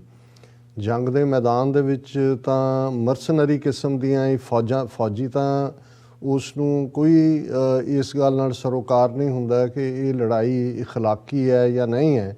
ਉਹਨੇ ਤਾਂ ਤਨਖਾਹ ਲਈ ਹੁੰਦੀ ਹੈ ਤੇ ਉਹ ਗਲਤ ਜਾਂ ਠੀਕ ਜਿਹੜੀ ਵੀ ਉਹਦੇ ਮੁਲਕ ਦੀ ਲਾਈਨ ਹੋਏ ਉਹਦੇ ਲਈ ਉਹ ਲੜਦਾ। ਲੇਕਿਨ ਜਿਹੜੇ ਇਸ ਸਾਰੇ ਟਕਰਾਅ ਦੇ ਲਈ ਜ਼ਿੰਮੇਵਾਰ ਹੁੰਦੇ ਨੇ ਉਹ ਆਪਣੀ ਈਗੋ ਕਰਕੇ ਹੋਣ, ਆਪਣੇ ਮੁਲਕ ਦੀ ਤਾਕਤ ਵਧਾਉਣ ਕਰਕੇ ਹੋਣ, ਵਿਚਾਰਾਂ ਦੇ ਮਤਭੇਦ ਕਰਕੇ ਹੋਣ। ਸੋ ਅੱਜ ਦੇ ਪੀਰੀਅਡ 'ਚ ਜੇ ਅਸੀਂ ਹੁਣ ਦੇਖੀਏ, ਬੇਸ਼ੱਕ ਅਸੀਂ ਰੋਜ਼ਾਨਾ ਪਿਛਲੇ ਲਗਭਗ 2 ਹਫ਼ਤੇ ਤੋਂ ਰੂਸ ਯੂਕਰੇਨ ਦਾ ਜਿਹੜਾ ਕਨਫਲਿਕਟ ਹੈ ਉਸ ਨੂੰ ਪੇਸ਼ ਕਰਦੇ ਹਾਂ ਆਪਣੇ ਇੱਕ ਐਂਗਲ ਤੋਂ, ਲੇਕਿਨ ਅਲਟੀਮੇਟਲੀ ਜੇ ਕੁੱਲ ਮਿਲਾ ਕੇ ਤੁਸੀਂ ਦੇਖੋਗੇ ਕਿ ਵੀ ਰੂਸ ਦੇ ਅੰਦਰ ਕੀ ਚੱਲ ਰਿਹਾ ਹੈ ਸਾਨੂੰ ਪਤਾ ਨਹੀਂ ਹੈ, ਕਿਉਂਕਿ ਜੋ ਕੁਝ ਬਾਹਰ ਦੱਸਿਆ ਜਾ ਰਿਹਾ ਜਿਹਦੇ ਲਈ ਲਫ਼ਜ਼ ਪ੍ਰੋਪੇਗੈਂਡਾ ਹੈ, ਇਸੇ ਤਰ੍ਹਾਂ ਵਿਦਨ ਯੂਕਰੇਨ ਕੀ ਚੱਲ ਰਿਹਾ ਹੈ ਸਾਡੇ ਕੋਲ ਉਹੀ ਜਾਣਕਾਰੀ ਹੈ ਜਿਹੜੀ ਕਿ ਵੈਸਟਰਨ ਸੋਰਸਿਸ ਵੱਲੋਂ ਜਾਂ ਜਿਹੜਾ ਮੀਡੀਆ ਔਰ ਖ਼ਾਸ ਤੌਰ 'ਤੇ ਜਦੋਂ ਅਸੀਂ ਦੇਖਦੇ ਹਾਂ ਕਿ ਸੋਸ਼ਲ ਮੀਡੀਆ ਵੀ ਇਹਨੂੰ ਕੌਣ ਲੋਕ ਓਨ ਕਰਦੇ ਨੇ, ਕਿਵੇਂ ਇਹਨੂੰ ਵਰਤਿਆ ਜਾਂਦਾ ਹੈ, ਭਾਰਤ ਦੇ ਹਵਾਲੇ ਨਾਲ ਸਾਥੋਂ ਬਿਹਤਰ ਕੋਈ ਨਹੀਂ ਜਾਣਦਾ ਕਿ ਕਿਵੇਂ ਈਵਨ ਜਦੋਂ ਇਹ ਲੱਗਦਾ ਸੀ ਕਿ ਵੀ ਫੇਸਬੁੱਕ ਜਾਂ ਟਵਿੱਟਰ ਜਾਂ ਦੂਜੇ ਇਹਨਾਂ ਤੋਂ ਕਿਵੇਂ ਗਾਇਬ ਹੋ ਗਏ, ਟਵੀਟ ਕਿਵੇਂ ਗਾਇਬ ਕਰ ਦਿੱਤੇ ਜਾਂਦੇ ਨੇ, ਕਿਵੇਂ ਵਨ ਸਾਈਡਡ ਸਰਕਾਰੀ ਵਰਸ਼ਨ ਦਿੱਤਾ ਜਾਂਦਾ ਹੈ। ਤੇ ਫਿਰ ਇਹ ਗੱਲ ਦੀ ਸਮਝ ਆਈ ਕਿ ਭਾਈ ਅਲਟੀਮੇਟਲੀ ਇਹ ਸਾਰੇ ਜਿੰਨੇ ਸੋਸ਼ਲ ਮੀਡੀਆ ਜਾਇੰਟ ਨੇ ਇਹ ਤਾਂ ਪੈਸੇ ਬਣਾ ਰਹੇ ਨੇ, ਆਮ ਲੋਕਾਂ ਦੀ ਆਵਾਜ਼ ਤੋਂ ਇਹਨਾਂ ਨੇ ਕੀ ਲੈਣਾ, ਕਿਉਂਕਿ ਇਹਨਾਂ ਨੂੰ ਇਹ ਪਤਾ ਹੈ ਵੀ ਜਿੱਥੇ ਇੰਨਾ ਵੱਡਾ ਜਿਹੜਾ ਉਹਨਾਂ ਦਾ ਸਬਸਕ੍ਰਿਪਸ਼ਨ ਬੇਸ ਹੈ ਉਹਨਾਂ ਦੀ ਹਕੂਮਤ ਨੂੰ ਤਾਂ ਇਗਨੋਰ ਕਰ ਨਹੀਂ ਸਕਦੇ। ਇਸ ਲਈ ਅਸੀਂ ਈਵਨ ਲੇਟਰ ਪਾਰਟ 'ਚ ਮੈਂ 2-3 ਦਿਨ ਪਹਿਲਾਂ ਉੱਥੋਂ ਦੇ ਮੀਡੀਆ 'ਚ ਖਬਰ ਦੇਖ ਰਿਹਾ ਸੀ ਕਿ ਦੀਪ ਸਿੱਧੂ ਦੇ ਦੁਨੀਆ ਤੋਂ ਤੁਰ ਜਾਣ ਤੋਂ ਬਾਅਦ ਉਹਨੂੰ ਐਕਸੀਡੈਂਟ ਜਾਂ ਕੰਸਪੀਰੇਸੀ ਥੱਲੇ ਜਿਨ੍ਹਾਂ ਨੇ ਡਿਸਕਸ ਕੀਤਾ ਜਾਂ ਖਾਲਿਸਤਾਨ ਦੀ ਗੱਲ ਕੀਤੀ, ਇੰਡੀਅਨ ਗਵਰਨਮੈਂਟ ਨੇ ਉਹਨਾਂ ਨੂੰ ਟਵਿੱਟਰ ਤੋਂ ਉਹ ਸਾਰੇ ਡਿਲੀਟ ਕਰਵਾਏ। ਉਹਨਾਂ ਨੇ ਕਹਿ ਕਿ ਵੀ ਇਹਨਾਂ ਨੂੰ ਡਿਲੀਟ ਕਰੋ, ਉਹਨਾਂ ਨੇ ਕਰ ਦਿੱਤੇ। ਹੁਣ ਅਦਰਵਾਈਜ਼ ਟਵਿੱਟਰ ਲੱਗਦਾ ਸੀ ਕਿ ਵੀ ਇਹਦੀ ਮੋਰ ਜਿਹੜਾ ਹੈ ਉਹ ਉਸ ਪ੍ਰੈਸ਼ਰ ਨੂੰ ਨਹੀਂ ਮੰਨਦਾ ਜਿਵੇਂ ਇੰਸਟਾਗ੍ਰਾਮ ਜਾਂ ਫੇਸਬੁੱਕ, ਕਿਉਂਕਿ ਉਹਦੇ 'ਚ ਤਾਂ ਸਾਹਮਣੇ ਆ ਗਿਆ ਸੀ ਵੀ ਇਹਨਾਂ ਦਾ ਤਾਂ ਸ਼ੇਅਰ ਹੈ ਉਹਦੇ 'ਚ ਫੇਸਬੁੱਕ ਵਾਲਿਆਂ। ਲੇਕਿਨ ਹੁਣ ਟਵਿੱਟਰ ਵੀ ਕੰਪਲਾਈ ਕਰ ਰਿਹਾ ਤੇ ਜੇ ਇਸ ਹੱਦ ਤੱਕ ਗੱਲ ਹੈ ਤਾਂ ਫਿਰ ਮੀਡੀਆ ਦੀ ਇੰਪੋਰਟੈਂਸ ਕੀ ਹੈ। ਔਰ ਜੇ ਪੰਜਾਬ ਦੇ ਹਵਾਲੇ ਨਾਲ ਜਿਵੇਂ ਵੀਰ ਅਰਸ਼ ਸਿੰਘ ਹੋਰਾਂ ਨੇ ਗੁਰੂ ਗ੍ਰੰਥ ਸਾਹਿਬ ਦੀ ਬੇਅਦਬੀ ਦੀਆਂ ਘਟਨਾਵਾਂ ਜਾਂ ਇਹ ਸਾਰੇ ਪੀਰੀਅਡ 'ਚ ਚੱਲਦੇ ਆ ਜੋ ਵੀ ਉੱਥੇ ਮਸਲੇ ਚਲਾਏ ਜਾ ਰਹੇ ਨੇ ਉਹਨਾਂ 'ਚ ਕਿਸੇ ਨੂੰ ਕੋਈ ਪਤਾ ਨਹੀਂ ਹਕੀਕਤ ਕੀ ਹੈ, ਕਿਵੇਂ ਖਬਰਾਂ ਪਲਾਂਟ ਕੀਤੀਆਂ ਜਾਂਦੀਆਂ ਨੇ, ਜੋ ਘਟਨਾਵਾਂ ਕਰਵਾਉਣ ਵਾਲੇ ਨੇ ਉਹ ਬਿਹਾਈਂਡ ਦਾ ਸੀਨ ਹੁੰਦੇ ਨੇ। ਅੱਗੋਂ ਜਿਹੜੇ ਲੋਕ ਇੰਨੀ ਜ਼ਿਆਦਾ ਅਨਇੰਪਲੋਇਮੈਂਟ ਹੈ, ਇੰਨੇ ਜ਼ਿਆਦਾ ਲੋਕ ਬਾਇਸਡ ਕਰ ਦਿੱਤੇ ਗਏ ਨੇ ਨੈਗੇਟਿਵ ਪ੍ਰੋਪੇਗੈਂਡੇ ਨਾਲ, ਇੰਨੀ ਨਫ਼ਰਤ ਫੈਲਾ ਦਿੱਤੀ ਗਈ ਹੈ ਕਿ ਕੋਈ ਵੀ ਨਫ਼ਰਤ ਦੇ ਨਾਲ ਭਰਿਆ ਬੰਦਾ ਉਹਨੂੰ ਸਿਰਫ ਜਿਹੜੀ ਹੈ ਉਹ ਰਿਸੋਰਸ ਪ੍ਰੋਵਾਈਡ ਕਰਨ ਦੀ ਲੋੜ ਹੁੰਦੀ ਹੈ। ਉਹ ਜੋ ਕੁਝ ਕਰਦੇ ਨੇ ਉਹ ਅਸੀਂ ਦਰਬਾਰ ਸਾਹਿਬ ਦੀ ਬੇਅਦਬੀ ਕਰਨ ਵੇਲੇ ਦੇਖਿਆ, ਉਹ ਅਸੀਂ ਸਿੰਘੂ ਬਾਰਡਰ ਦੇ ਉੱਤੇ ਕਿਵੇਂ ਅੰਮ੍ਰਿਤਸਰ ਦੇ ਇੱਕ ਪਿੰਡ ਦਾ ਨਸ਼ੇੜੀ ਬੰਦਾ ਜਾ ਕੇ ਉੱਥੇ ਕੀ ਕਰਤੂਤ ਕਰਦਾ ਹੈ। ਔਰ ਇਸ ਤਰੀਕੇ ਨਾਲ ਈਵਨ ਅਸੀਂ ਜਲੰਧਰ ਦੇ ਹਵਾਲੇ ਨਾਲ ਵੀ ਦੇਖਿਆ ਜਿੱਥੇ ਗੁਰਦੁਆਰਾ ਸਾਹਿਬ 'ਚ ਬੇਅਦਬੀ ਦੀ ਘਟਨਾ ਹੋਈ। ਔਰ ਇਹ ਨਹੀਂ ਹੈ ਵੀ ਅਸੀਂ ਇਹ ਦੇਖਦੇ ਹਾਂ ਵੀ ਈਵਨ ਕਾਲੀ ਮੰਦਰ ਪਟਿਆਲੇ ਦੇ ਵਿੱਚ ਜਿੱਥੇ ਬੇਅਦਬੀ ਕਰਨ ਦੀ ਕੋਸ਼ਿਸ਼ ਕੀਤੀ ਗਈ, ਚੰਗੀ ਗੱਲ ਹੈ ਕਿ ਸਾਡੇ ਭਾਈਚਾਰੇ ਕਾਇਮ ਨੇ ਔਰ ਅਸੀਂ ਇਸ ਗੱਲ ਨੂੰ ਸਮਝਦੇ ਹਾਂ ਕਿ ਭਾਈ ਮਜ਼ਹਬ ਕੋਈ ਵੀ ਹੋਏ, ਹਰ ਇੱਕ ਦੀ ਜਿਹੜੀ ਮੁਕੱਦਸ ਥਾਂ ਹੈ, ਉਹਨਾਂ ਦਾ ਮੁਕੱਦਸ ਗ੍ਰੰਥ ਹੈ, ਉਹ ਸਾਡੇ ਸਭ ਲਈ ਮੁਕੱਦਸ ਹੈ। ਸਿਆਸੀ ਵਿਚਾਰਧਾਰਾ ਜਾਂ ਸਾਡੀ ਲੜਾਈ ਸਟੇਟ ਦੇ ਨਾਲ ਹੈ, ਕਿਸੇ ਮਜ਼ਹਬ ਦੇ ਨਾਲ ਨਹੀਂ ਹੈ। ਪਰ ਇਹ ਗੱਲ ਤੁਸੀਂ ਦੇਖ ਸਕਦੇ ਹੋ ਕਿ ਭਾਈ ਉਹ ਕੌਣ ਤਾਕਤਾਂ ਨੇ ਜਿਨ੍ਹਾਂ ਨੂੰ ਸੂਟ ਕਰਦਾ ਕਿ ਮਜ਼ਹਬ ਦੀ ਲੜਾਈ ਉਹਨਾਂ ਦਾ ਵੋਟ ਬੈਂਕ ਬਣਦੀ ਹੈ। ਔਰ ਅਸੀਂ ਯੂਪੀ ਦੇ ਹਵਾਲੇ ਨਾਲ ਦੇਖਿਆ ਕਿ ਹੁਣ ਤਾਂ ਉਹ ਐਗਜ਼ਿਟ ਪੋਲਸ ਦਾ ਸ਼ੁਰੂ ਹੋ ਗਿਆ ਕੰਮ, ਜਿਹਦੇ 'ਚ ਜ਼ਾਹਰ ਹੈ ਅਸੀਂ ਡਿਸਕਸ ਕਰਾਂਗੇ ਕਿ EVM ਮਸ਼ੀਨਾਂ ਦਾ ਕੀ ਕ੍ਰਿਸ਼ਮਾ ਹੋਏਗਾ, ਪਰ ਐਗਜ਼ਿਟ ਪੋਲਸ ਦੱਸ ਰਹੇ ਨੇ ਕਿ ਡਾਇਰੈਕਸ਼ਨ ਕਿਸ ਪਾਸੇ ਜਾ ਰਹੀ ਹੈ। ਸੋ ਮਤਲਬ ਇਹ ਹੈ ਵੀ ਉੱਥੇ ਨਫ਼ਰਤ ਦਾ ਸੌਦਾ ਵਿਕਦਾ ਹੈ, ਕਿਉਂਕਿ ਵੇਚਣ ਵਾਲਿਆਂ ਨੂੰ ਵੀ ਪਤਾ ਹੈ ਕਿ ਉਹਨਾਂ ਨੇ ਕਿਵੇਂ ਪਰੋਸਣਾ ਹੈ। ਔਰ ਆਮ ਲੋਕ ਇੰਨੀ ਕੁ ਜਹਾਲਤ 'ਚ ਨੇ, ਇੰਨੇ ਕੁ ਇੱਕ ਤਾਂ ਐਜੂਕੇਟਡ ਅਨਐਜੂਕੇਟਡ ਨੇ। ਇੱਕ ਤਾਂ ਹੁੰਦਾ ਕਿ ਜਿਨ੍ਹਾਂ ਨੇ ਕੋਈ ਪੜ੍ਹਿਆ ਹੀ ਨਹੀਂ, ਜਿਨ੍ਹਾਂ ਲਈ ਕਾਲਾ ਅੱਖਰ ਭੈਂਸ ਬਰਾਬਰ ਹੈ, ਉਹਨਾਂ ਦੀ ਸਮਝ ਆ ਸਕਦੀ ਹੈ। ਪਰ ਮੈਂ ਤਾਂ ਬਹੁਤ ਵਾਰ ਇਹ ਦੇਖਦਾ ਕਿ ਵੀ ਜਿਹੜੇ ਪੜ੍ਹੇ ਲਿਖੇ ਨੇ ਉਹ ਜਦੋਂ ਅਨਪੜ੍ਹ ਬਣਦੇ ਨੇ ਉਹ ਸਭ ਤੋਂ ਖਤਰਨਾਕ ਹੁੰਦੇ ਨੇ, ਕਿਉਂਕਿ ਉਹ ਆਲਰੇਡੀ ਇੱਕ ਬਾਇਸ ਲੈ ਕੇ ਤੁਰਦੇ ਨੇ ਔਰ ਉਸੇ ਹੀ ਨੈਰੇਟਿਵ ਨੂੰ ਫਿਰ ਉਹ ਅੱਗੇ ਤੋਰਦੇ ਨੇ। ਔਰ ਇਸ ਵੇਲੇ ਇੱਕ ਵੱਡਾ ਤਬਕਾ ਜਿਹੜਾ ਇਸ ਕਿਸਮ ਦੇ ਪੜ੍ਹਿਆਂ ਲਿਖਿਆਂ ਦਾ ਹੈ, ਉਹਨਾਂ ਦੇ ਲਈ ਮੋਦੀ ਤੋਂ ਵੱਡੀ ਕੋਈ ਚੀਜ਼, ਜੋ ਕੀ ਕਰ ਰਿਹਾ ਹੈ, ਉਸ ਨੇ ਕੀ ਕੀਤਾ ਹੈ, 2002 'ਚ ਕੀ ਕੀਤਾ ਹੈ। ਔਰ ਈਵਨ ਅਟਲ ਬਿਹਾਰੀ ਵਾਜਪਾਈ ਵਰਗਾ ਬੰਦਾ ਜਿਹੜਾ ਉਸ ਵੇਲੇ ਪ੍ਰਾਈਮ ਮਿਨਿਸਟਰ ਸੀ, ਜਿਹਦੇ ਥੱਲੇ ਇਹ ਚੀਫ ਮਿਨਿਸਟਰ ਸੀ ਗੁਜਰਾਤ ਦਾ, ਉਹਨੇ ਵੀ ਕਿਹਾ ਸੀ, ਉਹਨੇ ਕਿਹਾ ਕਿ ਰਾਜ ਧਰਮ ਐਸਾ ਨਹੀਂ ਸਿਖਾਤਾ। ਕਿ ਭਾਈ ਜੇ ਤੁਸੀਂ ਆਪਣੀਆਂ ਹੀ ਸਕ੍ਰਿਪਚਰਸ ਦੇਖੋ ਤੇ ਰਾਜੇ ਦਾ ਵੀ ਕੋਈ ਧਰਮ ਹੁੰਦਾ, ਰਾਜੇ ਦੇ ਸਾਹਮਣੇ ਪ੍ਰਜਾ ਇੱਕ ਬਰਾਬਰ ਹੁੰਦੀ ਹੈ। ਰਾਜਾ ਆਪਣੇ ਲੋਕਾਂ ਨੂੰ ਮਰਵਾਉਣ ਦੇ ਲਈ ਸਾਜ਼ਿਸ਼ ਕਰੇ ਜਾਂ ਸਹਿਯੋਗੀ ਹੋਏ, ਲੇਕਿਨ ਕਿਉਂਕਿ ਜ਼ੋਰ ਉਹਨਾਂ ਦਾ ਸੀ ਕਿ ਜਦੋਂ ਗੋਆ ਕਨਵੈਨਸ਼ਨ ਦੇ ਵਿੱਚ ਵਾਜਪਾਈ ਨੇ ਤਾਂ ਇਹ ਇੰਡੀਕੇਸ਼ਨ ਦਿੱਤੀ ਸੀ ਵੀ ਰਿਜ਼ਾਈਨ ਕਰੇ ਚੀਫ ਮਿਨਿਸਟਰੀ ਤੋਂ, ਲੇਕਿਨ ਗੋਆ 'ਚ ਜਿੱਥੇ RSS ਵਾਲੇ ਜਾਂ ਦੂਜਿਆਂ ਨੇ ਵਾਜਪਾਈ ਨੂੰ ਉਹਨਾਂ ਨੇ ਪਹਿਲਾਂ ਹੀ ਸਨੱਬ ਕਰ ਦਿੱਤਾ ਕਿ ਵੀ ਨਹੀਂ, ਉਹਨਾਂ ਨੂੰ ਲੱਗਾ ਵੀ ਇਹ ਹੁਣ ਉੱਥੋਂ ਉਹ ਹਿੰਦੂ ਹਿਰਦੇ ਸਮਰਾਟ ਬਣਾਇਆ, ਪ੍ਰਾਈਮ ਮਿਨਿਸਟਰ ਤੱਕ ਪਹੁੰਚਾਇਆ। ਔਰ ਅੱਜ ਕੀ ਵਰਤਾਰਾ ਉੱਥੇ ਸਾਰਾ ਇਸ ਮਾਮਲੇ 'ਚ ਹੈ, ਇਹ ਕਹਿਣ ਦੀ ਲੋੜ ਨਹੀਂ ਹੈ। ਸੋ ਅਸੀਂ ਵੀਰ ਅਰਸ਼ ਸਿੰਘ ਜੀ ਦਾ ਸ਼ੁਕਰੀਆ ਅਦਾ ਕਰਦੇ ਹਾਂ ਕਿ ਇਹ ਵੀਰ ਸਮਝਦੇ ਨੇ ਕਿ TV 84 ਆਪਣੇ ਇੱਕ ਜਿਹੜਾ ਇੰਡੀਪੈਂਡੈਂਟ ਨੈਰੇਟਿਵ ਦੇ ਨਾਲ, ਜਦੋਂ ਅਸੀਂ ਇੰਡੀਪੈਂਡੈਂਟ ਕਹਿੰਦੇ ਹਾਂ ਅਸੀਂ ਇਹ ਮੰਨ ਕੇ ਤੁਰਦੇ ਹਾਂ ਵੀ ਸਾਡਾ ਵੀ ਇੱਕ ਬਾਇਸ ਹੈ, ਇਹ ਨਹੀਂ ਹੈ ਅਸੀਂ ਸਿੱਖ ਨੁਕਤਾ ਨਿਗਾਹ ਤੋਂ ਦੇਖਦੇ ਹਾਂ।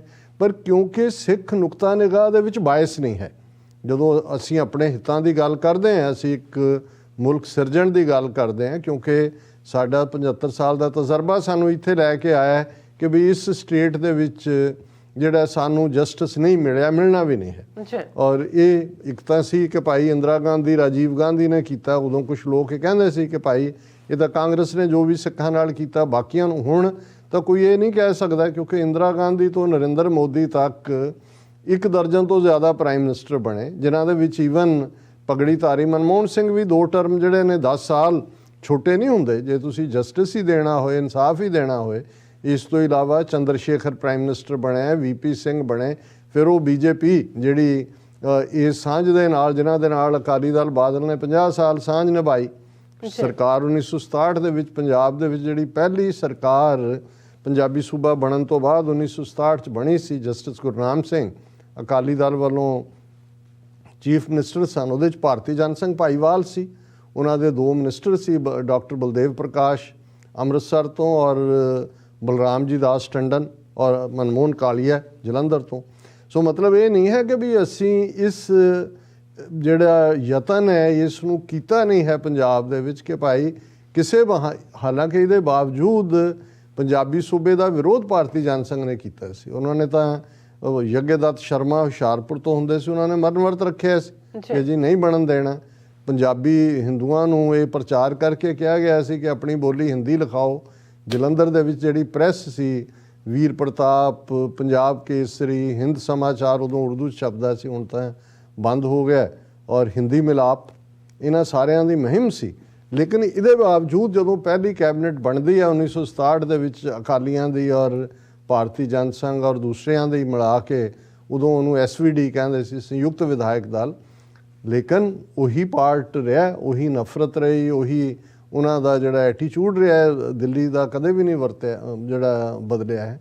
ਸੋ ਅਸੀਂ ਸਮਝਦੇ ਹਾਂ ਵੀ ਇਹ ਗੱਲ ਸਾਨੂੰ ਆਪਣੇ ਪੰਜਾਬੀ ਹਿੰਦੂ ਵੀਰ ਭੈਣਾਂ ਨੂੰ ਵੀ ਸਮਝ ਲੈਣੀ ਚਾਹੀਦੀ ਹੈ। ਔਰ ਮੈਂ ਜਦੋਂ ਉੱਥੇ ਡਾਕਟਰ ਪਿਆਰੇ ਲਾਲ ਗਰਗ ਨੇ ਜਾਂ ਡਾਕਟਰ ਧਰਮਵੀਰ ਗਾਂਧੀ ਵਰਗੇ ਲੋਕ ਨੇ, ਜਦੋਂ ਉਹ ਆਪਣੀ ਪ੍ਰੈਜੈਂਟੇਸ਼ਨ, ਹਾਲਾਂਕਿ ਉਹ ਕੋਈ ਖਾਲਿਸਤਾਨ ਦੇ ਹਮਾਇਤੀ ਨਹੀਂ ਨੇ, ਲੇਕਿਨ ਉਹ ਐਜ਼ ਏ ਪੰਜਾਬੀ ਸੋਚਦੇ ਨੇ ਔਰ ਉਹਨਾਂ ਦਾ ਵੀ ਇਹ ਕਹਿਣਾ ਹੈ ਕਿ ਵੀ ਪੰਜਾਬ ਦੇ ਨਾਲ ਜਿਹੜਾ ਉਹ ਮਤਰੇਈ ਮਾਂ ਵਾਲਾ ਸਲੂਕ ਕੀਤਾ ਜਾਂਦਾ ਹੈ। ਔਰ ਜਦੋਂ ਅਸੀਂ ਸਮਝਦੇ ਹਾਂ ਕਿ ਹਰ ਪੰਜਾਬੀ ਇਹ ਸਮਝਣ ਲੱਗ ਜਾਏਗਾ ਕਿ ਭਾਈ ਇਸ ਦਿੱਲੀ ਸਟੇਟ ਚੋਂ ਸਾਡੀ ਪ੍ਰੋਸਪੈਰਿਟੀ ਨਹੀਂ ਨਿਕਲਣੀ, ਸਾਡੀ ਖੁਸ਼ਹਾਲੀ ਨਹੀਂ ਨਿਕਲਣੀ, ਇਹ ਸਿਰਫ ਸਿੱਖਾਂ ਦਾ ਮੁੱਦਾ ਨਹੀਂ ਹੈ, ਇਹ ਪੰਜਾਬੀਆਂ ਦਾ ਮੁੱਦਾ ਹੈ, ਤੇ ਫਿਰ ਮੇਰਾ ਖਿਆਲ ਹੈ ਕਿ ਭਾਈ ਇਹ ਸਾਡੀ ਸਟਰਗਲ ਵੀ ਆਪਣੇ ਮੰਤਕੀ ਅੰਜਾਮ ਨੂੰ ਪਹੁੰਚੇਗੀ। ਔਰ TV 84 ਇੱਕ ਪਿਆਰ ਦਾ ਸੁਨੇਹਾ ਵੀ ਦਿੰਦਾ ਹੈ, ਅਸੀਂ ਨਫ਼ਰਤ 'ਚ ਯਕੀਨ ਨਹੀਂ ਰੱਖਦੇ, ਪਰ ਆਪਣੇ ਹੱਕਾਂ ਲਈ ਖਲੋਣਾ, ਆਪਣੇ ਹੱਕਾਂ ਦੀ ਤਰਜਮਾਨੀ ਕਰਨਾ, ਇਹ ਵੀ ਇੱਕ ਸਾਡੇ ਹਿੱਸੇ ਆਇਆ ਹੈ। ਔਰ ਅਸੀਂ ਸਮਝਦੇ ਹਾਂ ਕਿ ਸਾਡੀ ਲੜਾਈ ਸਟੇਟ ਨਾਲ ਹੈ ਔਰ ਮੋਰਲ ਇਸ਼ੂਜ਼ ਦੇ ਉੱਤੇ ਵੀ। ਹੁਣ ਬੇਸ਼ੱਕ ਸਾਡੇ ਕੁਝ ਪਾਕਿਸਤਾਨੀ ਵੀਰ ਭੈਣਾਂ ਨੂੰ ਇਹ ਪਸੰਦ ਨਹੀਂ ਹੈ ਕਿ ਵੀ ਅਸੀਂ ਯੂਕਰੇਨ ਦੇ ਮੁੱਦੇ ਦੇ ਉੱਤੇ ਜਿਹੜੀ ਹੈ ਉਹ ਰੂਸ ਦੇ ਸਪੋਰਟਰ ਕਿਉਂ ਨਹੀਂ ਹੈ। ਹਾਲਾਂ ਨੇਸ਼ਨਸ ਦੀਆਂ ਆਪਣੀਆਂ ਪਾਲਿਸੀਜ਼ ਨੇ, ਪਰ ਸਾਡੇ ਸਾਹਮਣੇ ਅੱਜ ਵੀ ਦੁਪਹਿਰੇ ਕੁਝ ਸੱਜਣ ਈਸਟਰਨ ਯੂਰਪ ਦੇ ਜਿਹੜੇ ਨੇ ਉਹਨਾਂ ਨਾਲ ਗੱਲ ਹੋ ਰਹੀ ਸੀ। ਮੈਂ ਕਿਹਾ ਮੇਰੇ ਲਈ ਕਈ ਵਾਰ ਜਦੋਂ ਰਾਤ ਨੂੰ ਮੈਂ ਸੌਣ ਤੋਂ ਲੱਗਿਆ ਵੀ ਇਹ ਹੁੰਦਾ ਹੈ ਕਿ ਭਾਈ 17 ਲੱਖ ਲੋਕ ਯੂਕਰੇਨ ਤੋਂ, ਜਿਹੜੀ UN ਰਿਫਿਊਜੀ ਏਜੰਸੀਜ਼ ਨੇ, ਤੁਸੀਂ ਦੇਖਦੇ ਹੋ ਕਿ ਮਾਵਾਂ ਬੱਚੇ ਆਪਣੀਆਂ ਮਾਵਾਂ ਦੇ ਲੱਗੇ ਹੋਏ ਨੇ, ਛਾਤੀ ਨਾਲ ਰੋ ਰਹੇ ਨੇ, ਹਸਬੈਂਡ ਜਿਹੜਾ ਉਹ ਜਾ ਰਿਹਾ ਕਿ ਵੀ ਮੈਂ ਲੜਨ ਲਈ ਜਾ ਰਿਹਾ, ਉਹ ਵਿਛੜ ਰਹੇ ਨੇ, ਔਰ ਕਿਵੇਂ ਬਾਰਡਰਾਂ ਦੇ ਉੱਤੇ ਆ ਕੇ ਕਿਸ ਹਾਲ ਦੇ ਵਿੱਚ ਵਸਦੇ ਰਸਤੇ ਘਰ। ਸੋ ਇਹ ਛੱਡ ਦਿਓ ਵੀ ਕੌਣ ਕੀ ਹੈ, ਇਹਦੇ 'ਚ ਇਹ ਨਹੀਂ ਹੈ ਵੀ ਵੈਸਟ ਜਾਂ ਅਮਰੀਕਾ ਜਿਹੜੇ ਨੇ ਇਹ ਦੁੱਧ ਧੋਤੇ ਨੇ, ਲੇਕਿਨ ਕੋਈ ਵੀ ਜੰਗ ਜਿਹੜੀ ਹੈ, ਔਰ ਇਹ ਅਸੀਂ ਜਦੋਂ ਅਮਰੀਕਾ ਨੇ 2003 ਦੇ ਵਿੱਚ ਇਰਾਕ ਦੇ ਵਿੱਚ ਜਾ ਕੇ ਇਸ ਕਿਸਮ ਦੀ ਤਰਥਲੀ ਮਚਾਈ, ਅਫਗਾਨਿਸਤਾਨ ਦੇ ਮੁੱਦੇ ਤੇ ਸਾਡੀ 20 ਸਾਲ ਕਾਂਸਟੈਂਟ ਇਹ ਪੋਜੀਸ਼ਨ ਰਹੀ ਹੈ, ਕਸ਼ਮੀਰ ਦੇ ਮੁੱਦੇ ਤੇ ਭਾਰਤੀ ਜ਼ੁਲਮਾਂ ਦੇ ਖਿਲਾਫ ਅਸੀਂ ਆਵਾਜ਼ ਚੁੱਕਦੇ ਹਾਂ। ਸੋ ਇਹ ਇੱਕ ਸਿੱਖ ਦੇ ਵਿੱਚ ਬਿਲਟ ਇਨ ਹੈ ਕਿ ਉਹਨੂੰ ਕਿਤੇ ਵੀ ਧੱਕਾ ਪਸੰਦ ਨਹੀਂ ਹੈ। ਔਰ ਉਹਦੇ 'ਚ ਜਦੋਂ ਮਾਸੂਮ ਮਰਦਾ ਹੈ, ਮਾਸੂਮ ਸਫ਼ਰ ਕਰਦਾ ਹੈ, ਉਹ ਹਿੰਦੂ ਹੈ, ਸਿੱਖ ਹੈ, ਮੁਸਲਮਾਨ ਹੈ, ਈਸਾਈ ਹੈ, ਜਾਂ ਕੋਈ ਉਹ ਹੈ ਜਿਹੜਾ ਕਿਸੇ ਨੂੰ ਵੀ ਨਹੀਂ ਮੰਨਦਾ ਹੈ, ਔਰ ਲੇਕਿਨ ਉਹਦੀ ਤਕਲੀਫ ਜੇ ਇਨਸਾਨੀਅਤ, ਮਜ਼ਹਬ ਦਾ ਅਸਲ ਬੇਸ ਤਾਂ ਇਨਸਾਨੀਅਤ ਹੈ। ਹੁਣ ਜੇ 17 ਲੱਖ ਲੋਕ ਉੱਥੋਂ ਜਿਹੜੇ ਨੇ ਉਹ ਘਰੋਂ ਬੇਘਰ ਨੇ, ਕਿਵੇਂ ਉਹਨਾਂ ਨੇ ਅਜੇ ਮਸੀਂ, ਔਰ ਯੂਕਰੇਨ ਦੀ ਕੋਈ ਆਜ਼ਾਦੀ ਨੂੰ 1992 ਦੇ ਵਿੱਚ ਹੀ ਉਹ ਆਜ਼ਾਦ ਹੋਇਆ, ਔਰ ਉਸ ਤੋਂ ਪਹਿਲਾਂ ਸੋਵੀਅਤ ਯੂਨੀਅਨ ਦੇ ਉਸ ਸਾਰੇ ਦੇ ਥੱਲੇ ਸਾਰੇ ਜਿਹੜੇ ਨੇ ਉਹਦੇ 'ਚ ਬਾਲਟਿਕ ਸਟੇਟਾਂ ਵੀ 15 ਰਿਪਬਲਿਕ ਜਿਹੜੇ ਨੇ ਸਫ਼ਰ ਕਰਦੇ ਸੀ। ਕਮਿਊਨਿਜ਼ਮ ਰਜੀਮ ਕੀ ਸੀ ਕਿਸੇ ਨੂੰ ਕੋਈ ਭੁਲੇਖਾ ਨਹੀਂ ਹੈ, ਲੇਕਿਨ ਇਹਦੇ ਬਾਵਜੂਦ ਇਹ ਜਿਹੜੀ ਸਫਰਿੰਗ ਹੈ ਇਹ ਕਿਸੇ ਐਂਡ ਵੱਲ ਜਾਂਦੀ ਲੱਗਦੀ ਨਹੀਂ ਹੈ, ਕਿਉਂਕਿ ਇਹ ਇਸ ਕਿਸਮ ਦੀ ਇੱਕ ਪ੍ਰੋਕਸੀ ਵਾਰ ਬਣ ਗਈ ਹੈ ਜਿਹੜੀ ਪ੍ਰੋਟੈਕਟਿਡ ਹੈ, ਲੰਮੀ ਹੈ। ਪੁਤਿਨ ਜਿਸ ਬਾਰੇ ਅਕਸਰ ਅਸੀਂ ਆਪਣਾ ਤਬਸਰਾ ਦਿੱਤਾ ਹੋਇਆ, ਉਸ ਦਾ ਇੱਕ ਆਪਣਾ ਡ੍ਰੀਮ ਹੈ ਜਿਹਨੂੰ ਭਾਵੇਂ ਰਸ਼ੀਅਨ ਨੈਸ਼ਨਲਿਜ਼ਮ ਦੇ ਖਾਤੇ 'ਚ ਪਾ ਕੇ ਕਿਹਾ ਜਾਏ, ਲੇਕਿਨ ਇਸ ਦੇ ਨਾਲ ਉਸ ਦਾ ਅਗਲਾ ਨਿਸ਼ਾਨਾ ਕੀ ਹੋਏਗਾ। ਉਹਨੇ ਬੈਲਾਰੂਸ ਲਿਆ, ਉਹਨੇ ਜਾਰਜੀਆ ਦੇ ਉੱਤੇ ਕੀਤਾ, ਉਹਨੇ ਯੂਕਰੇਨ ਲਿਆ, ਹੁਣ ਜਿਹੜਾ ਉਹਨਾਂ ਦਾ ਮੋਲਟੋਵਾ ਜਿਹੜਾ ਨੈਕਸਟ ਇਨ ਲਾਈਨ ਹੈ। ਇਹ ਸਾਰੇ ਦੀ ਗੱਲ, ਪਰ ਮੈਂ ਜਿੱਥੇ ਹਿਊਮੈਨਿਟੇਰੀਅਨ ਆਸਪੈਕਟ ਦੀ ਸਿੱਖੀ ਦੀ ਗੱਲ ਕੀਤੀ ਹੈ, ਮੁੱਢਲੇ ਦਿਨਾਂ ਦੇ ਵਿੱਚ ਹੀ ਖਾਲਸਾ ਏਡ ਔਰ ਯੂਨਾਈਟਿਡ ਸਿੱਖਸ ਨੇ ਪੋਲੈਂਡ ਯੂਕਰੇਨ ਬਾਰਡਰ ਦੇ ਉੱਤੇ ਜਿਹੜੇ ਨੇ ਉਹ ਕੈਂਪ ਆਪਣੇ ਲਾ ਕੇ ਸਰਵਿਸ ਦਾ ਕੰਮ ਸ਼ੁਰੂ ਕੀਤਾ ਸੀ। ਉੱਥੇ ਫਸੇ ਵਿਦਿਆਰਥੀਆਂ ਨੂੰ ਕੱਢਣ ਦੇ ਲਈ ਵੀ ਆਪਣਾ ਰੋਲ ਪਲੇ ਕੀਤਾ, ਔਰ ਅੱਜ ਸਾਡੇ ਵੀਰ ਸਰ ਜਸਬੀਰ ਸਿੰਘ ਸੰਧੂ ਉਹਨਾਂ ਨੇ ਸਿੱਖਸ ਫਾਰ ਜਸਟਿਸ ਵੱਲੋਂ ਜਿਹੜਾ ਇਹ ਮੈਸੇਜ ਵੀ ਦਿੱਤਾ ਹੈ, ਔਰ ਉਹ ਖਬਰ ਵੀ ਦਿੱਤੀ ਹੈ ਕਿ ਕਿਵੇਂ ਸਿੱਖਸ ਫਾਰ ਜਸਟਿਸ ਵੱਲੋਂ ਯੂਕਰੇਨ ਪੋਲੈਂਡ ਬਾਰਡਰ ਦੇ ਉੱਤੇ ਖਾਲਿਸਤਾਨੀ ਝੰਡੇ ਦੇ ਥੱਲੇ ਜਿਹੜਾ ਉਹ ਰਿਲੀਫ ਵਰਕ ਸ਼ੁਰੂ ਕੀਤਾ ਗਿਆ। ਔਰ ਅਸੀਂ ਸਮਝਦੇ ਹਾਂ ਕਿ ਇਹ ਹੈ ਜਿੱਥੇ ਤੁਸੀਂ ਮੈਸੇਜ ਦਿੰਦੇ ਹੋ ਬਿਲਕੁਲ ਔਰ ਉਹ ਇਨਸਾਨੀਅਤ ਦਾ ਮੈਸੇਜ ਹੈ, ਪਿਆਰ ਦਾ ਮੈਸੇਜ ਹੈ। ਔਰ ਜਦੋਂ ਤੁਸੀਂ ਖਾਲਿਸਤਾਨ ਦੇ ਝੰਡੇ ਥੱਲੇ ਇਹ ਮੈਸੇਜ ਦਿੰਦੇ ਹੋ, ਫਿਰ ਇਹ ਹੈ ਕਿ ਭਾਈ ਅੱਜ ਸਾਡੇ ਕੋਲ ਮੁਲਕ ਨਹੀਂ ਹੈ। ਇਹਦੇ ਬਾਵਜੂਦ ਦੁਨੀਆ ਦੇ 150 ਤੋਂ ਜ਼ਿਆਦਾ ਦੇਸ਼ਾਂ 'ਚ ਜਿੱਥੇ ਜਿੱਥੇ ਗੁਰਦੁਆਰੇ ਨੇ, ਉਹ ਕਿਵੇਂ ਸਾਰੀ ਇਨਸਾਨੀਅਤ ਦੀ ਮਦਦ ਦੇ ਉੱਤੇ ਆਉਂਦੇ ਨੇ। ਕੋਵਿਡ-19 ਦੇ ਪੀਰੀਅਡ 'ਚ ਦੇਖਿਆ ਜੀ ਔਰ ਪਿਛਲੇ ਦਿਨਾਂ 'ਚ ਹਾਲਾਂ ਹਰ ਇੱਕ ਦੀ ਇੱਕ ਆਪਣਾ ਪਾਰਟੀ ਐਂਗਲ ਵੀ ਹੁੰਦਾ ਜਦੋਂ ਉਸ ਯੂਕਰੇਨ ਪੋਲੈਂਡ ਦੇ ਬਾਰਡਰ ਦੇ ਉੱਤੇ ਗੁਰਜੀਤ ਸਿੰਘ ਔਜਲਾ ਅੰਮ੍ਰਿਤਸਰ ਤੋਂ ਮੈਂਬਰ ਪਾਰਲੀਮੈਂਟ ਹੈ, ਉਹਨੂੰ ਇੱਕ ਨਿਊਜ਼ 18 ਵਾਲਾ ਇੰਟਰਵਿਊ ਕਰ ਰਿਹਾ ਸੀ ਤੇ ਉਹਨੂੰ ਕਿਹਾ ਹੁਣ ਤੁਸੀਂ ਦੇਖੋ ਵੀ ਇੱਕ ਹਕੂਮਤਾਂ ਦਾ ਕੰਮ ਹੁੰਦਾ ਹੀ ਹੈ ਆਪਣੇ ਜਿਹੜੇ ਉਹਨਾਂ ਦੇ ਨੈਸ਼ਨਲਸ ਨੇ, ਉਹਨਾਂ ਦੇ ਸਿਟੀਜ਼ਨ ਨੇ, ਉਹਨਾਂ ਨੂੰ ਪ੍ਰੋਟੈਕਟ ਕਰਨਾ। ਬਿਲਕੁਲ ਹਾਲਾਂ ਇਹ ਪੁੱਛਿਆ ਜਾ ਸਕਦਾ ਹੈ, ਚਲੋ ਇਸ ਗੱਲ ਦੀ ਸਾਨੂੰ ਤਸੱਲੀ ਹੈ ਕਿ 17-18 ਹਜ਼ਾਰ ਇੰਡੀਅਨ ਸਟੂਡੈਂਟ ਜਿਨ੍ਹਾਂ 'ਚ ਪੰਜਾਬੀ ਵੀ ਨੇ, ਉਹ ਸੇਫਲੀ ਆਪਣੇ ਘਰਾਂ 'ਚ ਆਏ ਨੇ। ਉਹਨਾਂ ਨੂੰ ਠੀਕ ਠਾਕ ਜਿਹੜਾ ਹੈ ਉਹ ਪਹੁੰਚ ਗਿਆ ਹੈ। ਮਾਪਿਓ ਨੂੰ ਪੁੱਛੋ ਜਿਨ੍ਹਾਂ ਨੇ ਕਰੋੜ ਰੁਪਇਆ ਲਾ ਕੇ ਭੇਜਿਆ, ਫਿਰ ਉਹਨਾਂ ਦੀ ਸੇਫਟੀ ਕੀ ਹੈ। ਲੇਕਿਨ ਗੱਲ ਇਹ ਹੈ ਵੀ ਅਸੀਂ ਇਸ ਹੱਦ ਤੱਕ ਜਾਲ ਸੁਸਾਇਟੀ ਬਣ ਚੁੱਕੇ ਹਾਂ, ਉੱਥੋਂ ਦੀ ਮੈਂ ਗੱਲ ਕਰਦਾ ਕਿ ਸਵਾਲ ਪੁੱਛਿਆ ਨਹੀਂ ਜਾਂਦਾ ਕਿ ਭਾਈ ਇਹ ਜਿਹੜੀ ਸਫਰਿੰਗ 'ਚੋਂ ਇਹ ਸਾਰੇ ਸਟੂਡੈਂਟ ਨਿਕਲੇ ਔਰ ਅਜੇ ਵੀ ਜਿਹੜਾ 1500 ਕਿਲੋਮੀਟਰ ਦੂਰ ਹੈ ਇੱਧਰਲੇ ਬਾਰਡਰ ਤੋਂ, ਪੋਲੈਂਡ ਜਾਂ ਰੋਮਾਨੀਆ ਜਾਂ ਹੰਗਰੀ ਵਾਲੇ ਤੋਂ, ਉਹ ਸੂਮੀ ਕੇ ਕੀ ਏਰੀਆ ਹੈ ਉਸ ਦੇ ਵਿੱਚ ਫਸੇ ਹੋਏ ਨੇ ਸਟੂਡੈਂਟ 1000 ਦੇ ਕਰੀਬ। ਉਹ ਕੱਢਣ ਲਈ ਉਹਨਾਂ ਨੂੰ ਬੱਸਾਂ 'ਤੇ ਬਿਠਾਇਆ ਹੀ ਸੀ ਕਿ ਇੱਕਦਮ ਫਾਇਰਿੰਗ ਸ਼ੁਰੂ ਹੋਈ। ਫਿਰ ਉਹਨਾਂ ਨੂੰ ਹਦਾਇਤਾਂ ਦਿੱਤੀਆਂ ਗਈਆਂ ਕਿ ਤੁਸੀਂ ਵਾਪਸ ਚਲੇ ਜਾਓ ਸੂਮੀ ਬਾਰਡਰ ਦੇ ਉੱਤੇ। ਹੁਣ ਦੇਖਣ ਵਾਲੀ ਗੱਲ ਇਹ ਹੈ ਵੀ ਇਹ ਸਿਰਫ ਇੰਡੀਅਨ ਸਟੂਡੈਂਟਸ ਦੇ ਹਵਾਲੇ ਨਾਲ ਹੀ ਇਹ ਖਬਰਾਂ ਕਿਉਂ ਆ ਰਹੀਆਂ ਜਾਂ ਨਾਈਜੀਰੀਆ ਦੇ ਹਵਾਲੇ ਨਾਲ ਨੇ, ਕਿਉਂਕਿ ਬਾਕੀ ਸਾਰੇ ਮੁਲਕਾਂ ਵਾਲਿਆਂ ਨੇ ਟਾਈਮ ਸਿਰ ਜਿਹੜੀ ਹੈ ਉਹ ਐਡਵਾਈਜ਼ਰੀ ਦੇ ਕੇ ਆਪਣੇ ਸਟੂਡੈਂਟ, ਆਪਣੇ ਸਿਟੀਜ਼ਨ ਬਾਹਰ ਕੱਢ ਲਏ। ਹੁਣ ਦੇਖੋ ਇੰਟੈਲੀਜੈਂਸ ਏਜੰਸੀਆਂ ਨੂੰ ਅਮਰੀਕਾ ਉਸ ਤੋਂ ਵੀ ਮਹੀਨਾ ਪਹਿਲਾਂ ਤੋਂ ਕਹਿ ਰਿਹਾ ਸੀ ਰੂਸ ਨੇ ਅੱਜ ਹਮਲਾ ਕਰਨਾ, ਕੱਲ੍ਹ ਕਰਨਾ, ਤੇ ਜਿਹੜੀ ਇੰਨੇ ਆਪਣੇ ਆਪ ਨੂੰ ਅਲਰਟ ਕਹਿੰਦਾ ਹੈ ਜਾਂ ਮੋਦੀ ਕਹਿੰਦਾ, ਦੇਖੋ ਜੀ ਆਪਰੇਸ਼ਨ ਗੰਗਾ, ਉਹਨੇ ਦੱਸ ਦਿੱਤਾ ਹੈ ਕਿ ਭਾਰਤ ਦਾ ਦੁਨੀਆ 'ਤੇ ਕਿੰਨਾ ਪ੍ਰਭਾਵ ਵੱਧ ਰਿਹਾ। ਹੁਣ ਜਿਵੇਂ ਕੋਵਿਡ-19 'ਚ 35-40 ਲੱਖ ਲੋਕ ਮਰਵਾ ਕੇ ਤੇ ਜਾ ਕੇ ਯੋਗੀ ਆਦਿੱਤਿਆਨਾਥ ਦੀ ਪਿੱਠ ਠੋਕ ਰਿਹਾ ਸੀ ਮੋਦੀ ਕਿ ਦੇਖੋ ਯੋਗੀ ਜੀ ਨੇ ਕਿਤਨਾ ਬੜਾ ਕੰਮ ਕੀਤਾ, ਔਰ ਪਾਰਲੀਮੈਂਟ 'ਚ ਖਲੋ ਕੇ ਉਹਨਾਂ ਦਾ ਹੈਲਥ ਔਨ ਰੈਕਰਡ ਹੈ ਸਟੇਟਮੈਂਟ, ਹੈਲਥ ਮਿਨਿਸਟਰ ਕਹਿ ਰਿਹਾ ਸੀ ਕਿ ਇੱਥੇ ਕੋਈ ਵੀ ਬੰਦਾ ਆਕਸੀਜਨ ਦੀ ਕਮੀ ਕਰਕੇ ਨਹੀਂ ਮਰਿਆ। ਔਰ ਤੁਸੀਂ ਹਜ਼ਾਰਾਂ ਵੀਡੀਓਜ਼ ਨੇ ਦਿੱਲੀ ਵਰਗੇ ਸ਼ਹਿਰ ਦੇ ਵਿੱਚ ਚੰਗੇ ਲੋਕ, ਵੱਡੇ ਕੋਠੀਆਂ 'ਚ ਰਹਿਣ ਵਾਲੇ ਵਿਚਾਰੇ ਸੈਕੜੇ, ਗਰੀਬ ਤਾਂ ਮਰਦਾ ਹੀ ਰਿਹਾ, ਲੇਕਿਨ ਇਹ ਪਹਿਲੀ ਵਾਰ ਸੀ ਕਿ ਇਹ ਵੀ ਦੇਖਣ 'ਚ ਆਇਆ ਕਿ ਭਾਈ ਪੈਸਾ ਹੈ, ਦੌਲਤ ਹੈ, ਆਕਸੀਜਨ ਹੀ ਨਹੀਂ ਹੈ। ਔਰ ਇਹ ਸਿੱਖਾਂ ਦੇ ਹਿੱਸੇ ਆਇਆ ਕਿ ਉਹਨਾਂ ਨੇ ਜਾ ਕੇ ਆਕਸੀਜਨ ਲੰਗਰ ਲਾਇਆ। ਪਹਿਲੀ ਵਾਰ ਦੁਨੀਆ ਦੀ ਡਿਕਸ਼ਨਰੀ 'ਚ ਇੱਕ ਨਵਾਂ ਲਫ਼ਜ਼ ਸ਼ਾਮਲ ਹੋਇਆ। ਲੇਕਿਨ ਜਿਹੜਾ ਉਸ ਬੇਸ਼ਰਮੀ ਨਾਲ ਜਿਹੜੀ ਹਕੂਮਤ ਪਾਰਲੀਮੈਂਟ 'ਚ ਖਲੋ ਕੇ ਕਹਿ ਸਕਦੀ ਹੈ ਕਿ ਜੀ ਦੇਖੋ ਕੋਈ ਮਰਿਆ ਹੀ ਨਹੀਂ, ਸਾਡੇ ਕੋਲ ਤਾਂ ਕੋਈ ਡਾਟਾ ਹੀ ਨਹੀਂ ਹੈ। ਹੁਣ ਉਹੀ ਗੱਲ ਇਹ ਦੇਖੋ ਜੀ ਆਪਰੇਸ਼ਨ ਗੰਗਾ ਇਹ ਦੱਸ ਰਿਹਾ ਹੈ ਕਿ ਜੀ ਅਸੀਂ ਕਿੰਨੀ ਸਾਡੀ ਐਫੀਸ਼ੀਐਂਸੀ ਹੋ ਗਈ। ਉਹ ਭਾਈ ਤੁਹਾਡੀ ਫੇਲਰ ਹੈ, ਤੁਸੀਂ ਉਹਨਾਂ ਸਟੂਡੈਂਟਸ ਨੂੰ ਔਰ ਜਿੰਨੇ, ਔਰ ਮੈਂ ਇੱਕ ਗੱਲ ਨੂੰ ਐਪਰੀਸ਼ੀਏਟ ਕਰਦਾ, ਸ਼ਾਇਦ ਸਾਡੀ ਜਨਰੇਸ਼ਨ ਤੋਂ ਅਗਲੀ ਜਨਰੇਸ਼ਨ ਦੇ ਬੱਚੀਆਂ ਬਹੁਤ ਸਿਆਣੇ ਨੇ, ਬਹੁਤ ਸਾਰੀਆਂ ਮੈਂ ਵੀਡੀਓਜ਼ ਹੈ ਜਿਸ ਹਿੰਮਤ ਨਾਲ ਉਹ ਉਹਨਾਂ ਥਾਵਾਂ ਦੇ ਉੱਤੇ ਉਹਨਾਂ ਨੇ ਲਿਮਿਟਿਡ ਸਾਧਨਾਂ 'ਚ ਸਰਵਾਈਵ ਕੀਤਾ। ਜਿਵੇਂ ਉਹਨਾਂ ਨੇ ਆਪਣੇ ਤਰੀਕੇ ਲੱਭੇ, ਕੋਈ ਬੱਸ ਰਾਹੀਂ ਕੋਈ 30 ਮੀਲ, ਮੈਂ ਤਾਂ ਹੈਰਾਨ ਵੀ ਹੁੰਦਾ ਵੀ ਵਾਕਈ ਅਸੀਂ ਤਾਂ ਐਵੇਂ ਕੋਕਾ ਕੋਲਾ ਜਨਰੇਸ਼ਨ ਕਹਿੰਦੇ 30 ਮੀਲ ਚੱਲਦੇ ਵੀ ਨੇ, ਔਰ ਮੁੰਡੇ ਕੁੜੀਆਂ ਜਿਵੇਂ, ਔਰ ਉਹਨਾਂ ਨੇ ਹਿੰਮਤ ਨਹੀਂ ਛੱਡੀ। ਉਹ ਫੇਲਿਓਰ ਤੁਹਾਡੀ ਇਹ ਹੈ ਵੀ ਤੁਸੀਂ ਬਾਰਡਰ ਤੇ ਤਾਂ ਭਾਵੇਂ ਮਹੀਨਾ ਉਹ ਬੈਠੇ ਰਹਿੰਦੇ ਹੋ ਤਾਂ ਉਹਨਾਂ ਦੇ ਪੇਰੈਂਟਸ ਨੇ ਲਿਆਉਣਾ ਸੀ ਉਹਨਾਂ ਨੂੰ, ਤੁਸੀਂ ਤਾਂ ਉੱਥੋਂ ਜਹਾਜ਼ ਭੇਜ ਕੇ ਲਿਆਂਦੇ ਨੇ। ਵਿਦ ਇਨ ਯੂਕਰੇਨ ਤੁਹਾਡਾ ਇਨਫਲੂਐਂਸ ਕਿੱਥੇ ਸੀ ਵੀ ਤੁਸੀਂ ਉਹਨਾਂ ਬੱਚਿਆਂ ਨੂੰ ਕੋਈ ਰਾਹਤ ਪ੍ਰੋਵਾਈਡ ਨਹੀਂ ਕੀਤੀ, ਤੁਸੀਂ ਉਹਨਾਂ ਦੇ ਲਈ ਕੋਈ ਐਸਾ ਪ੍ਰਬੰਧ ਨਹੀਂ ਕਰ ਸਕੇ। ਨਹੀਂ ਤਾਂ ਇਨਫਲੂਐਂਸ ਹੁੰਦਾ ਹੈ ਅਮਰੀਕਨ ਜਿੱਥੇ ਵੀ ਹੋਣ, ਜਿਨ੍ਹਾਂ ਹਾਲਾਤਾਂ 'ਚ ਹੁਣ ਮਤਲਬ ਤੁਸੀਂ ਇਨਫਲੂਐਂਸ ਦੇਖੋ 9/11 ਅਮਰੀਕਾ 'ਚ ਹੋਇਆ, ਅਮਰੀਕਾ ਦੀ ਧਰਤੀ 'ਤੇ ਪਹਿਲਾ ਇਸ ਲੈਵਲ ਦਾ ਅਟੈਕ ਸੀ, 3000 ਬੰਦਾ ਨਿਊਯਾਰਕ 'ਚ ਮਰਿਆ, ਕਿੰਨੇ ਜਿਹੜੇ ਨੇ hundreds of them Pentagon attack 'ਚ ਮਰੇ। ਜਿੰਨੇ ਸਾਊਦੀ ਅਰੇਬੀਆ ਦੇ ਕਿੰਗਸ, ਪ੍ਰਿੰਸਿਸ, ਉਹਨਾਂ ਦੇ ਬੱਚੀਆਂ ਸਾਰੇ ਅਮਰੀਕਨ ਪਲੇਨ ਗਰਾਊਂਡਡ ਕਰ ਦਿੱਤੇ ਗਏ, ਲੇਕਿਨ ਉਹ ਸਾਰਿਆਂ ਨੂੰ ਸੇਫਲੀ ਅਗਲੇ ਦਿਨ ਸਵੇਰੇ ਜਹਾਜ਼ ਦੇ ਵਿੱਚ ਜਿਹੜਾ ਉਹ ਉਹਨਾਂ ਦੇ ਵਾਪਸ ਸਾਊਦੀ ਅਰੇਬੀਆ ਪਹੁੰਚਾ ਦਿੱਤਾ ਗਿਆ ਸੀ। ਹੁਣ ਤੁਸੀਂ ਇਹ ਅੰਦਾਜ਼ਾ ਲਾਓ ਕਿ ਵੀ ਅਮਰੀਕਨ ਸਿਟੀਜ਼ਨ ਮਰੇ ਹੋਣ ਤੇ ਉਹ ਕਿਵੇਂ ਚਲੇ ਗਏ? ਕਿਉਂਕਿ ਇਹ ਹਕੂਮਤਾਂ ਦੇ ਅਰੇਂਜਮੈਂਟ ਹੁੰਦੇ ਨੇ, ਕੋਈ ਜ਼ਰੂਰੀ ਨਹੀਂ ਵੀ ਹਰ ਗੱਲ ਤੁਸੀਂ ਪਬਲਿਕਲੀ ਡਿਸਕਸ ਕਰਨੀ ਹੁੰਦੀ ਹੈ। ਇਹ ਅੰਡਰਹੈਂਡ ਡਿਪਲੋਮੇਸੀ ਹੁੰਦੀ ਹੈ। ਇਹਨਾਂ ਨੂੰ ਵੀ ਪਤਾ ਸੀ ਕਿ ਭਾਈ ਹੁਣ ਅਮਰੀਕਨ ਗੁੱਸੇ 'ਚ ਨੇ, ਅਟੈਕ ਹੋਣਗੇ, ਕਿਉਂਕਿ ਉਹ ਸਾਊਦੀ ਸੀ ਸਾਰੇ ਜਿਨ੍ਹਾਂ ਨੇ ਕੀਤਾ, ਜਾਂ ਇਜਿਪਸ਼ੀਅਨ ਸੀ ਕਰਨ ਵਾਲੇ, ਔਰ ਉਹ ਸਾਰੇ ਸੇਫਲੀ ਕੱਢੇ ਗਏ।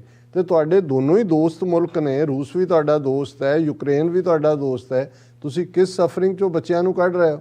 ਉਹਨੂੰ ਔਜਲੇ ਨੂੰ ਵਾਰ-ਵਾਰ ਪੁੱਛ ਰਿਹਾ ਹੈ ਕਿ ਜੀ ਆਪਰੇਸ਼ਨ ਗੰਗਾ ਕੇ ਲਈ ਆਪ ਆਇਆ? ਕਹਿੰਦਾ ਨਹੀਂ, ਮੈਂ ਆਪਰੇਸ਼ਨ ਗੰਗਾ ਤੇ ਨਹੀਂ ਆਇਆ, ਮੈਂ ਆਪਣੀ ਟਿਕਟ ਲੈ ਕੇ ਆਪ ਆਇਆ, ਕਿਉਂਕਿ ਮੇਰੇ ਜ਼ਿਲ੍ਹੇ ਦੇ ਮੁੰਡੇ ਕੁੜੀਆਂ ਇੱਥੇ ਫਸੇ ਹੋਏ ਨੇ, ਉਹਨਾਂ ਨੂੰ ਕੱਢਣ। ਫਿਰ ਆਪਰੇਸ਼ਨ ਗੰਗਾ ਕੀ ਕਾਮਯਾਬੀ? ਉਹ ਕਹਿੰਦਾ ਮੈਨੂੰ ਗੰਗਾ ਤੇ ਪਤਾ ਨਹੀਂ ਆਪਰੇਸ਼ਨ ਗੰਗਾ ਕਿ ਕੋਈ ਸਰੋਵਰ ਆਪਰੇਸ਼ਨ ਹੈ, ਮੈਂ ਤਾਂ ਇੱਥੇ ਆ ਕੇ ਗੁਰਦੁਆਰਾ ਹੀ ਦੇਖਿਆ ਜਾਂ ਬਾਅਦ ਦੇ ਵਿੱਚ ਮੰਦਿਰ ਦੇ ਵਿੱਚ ਲੋਕਾਂ ਨੂੰ ਅਕਮੋਡੇਟ ਕੀਤਾ ਗਿਆ, ਮੈਨੂੰ ਨਹੀਂ ਪਤਾ ਵੀ ਹਕੂਮਤੀ ਪ੍ਰਬੰਧ ਕੀ ਨੇ।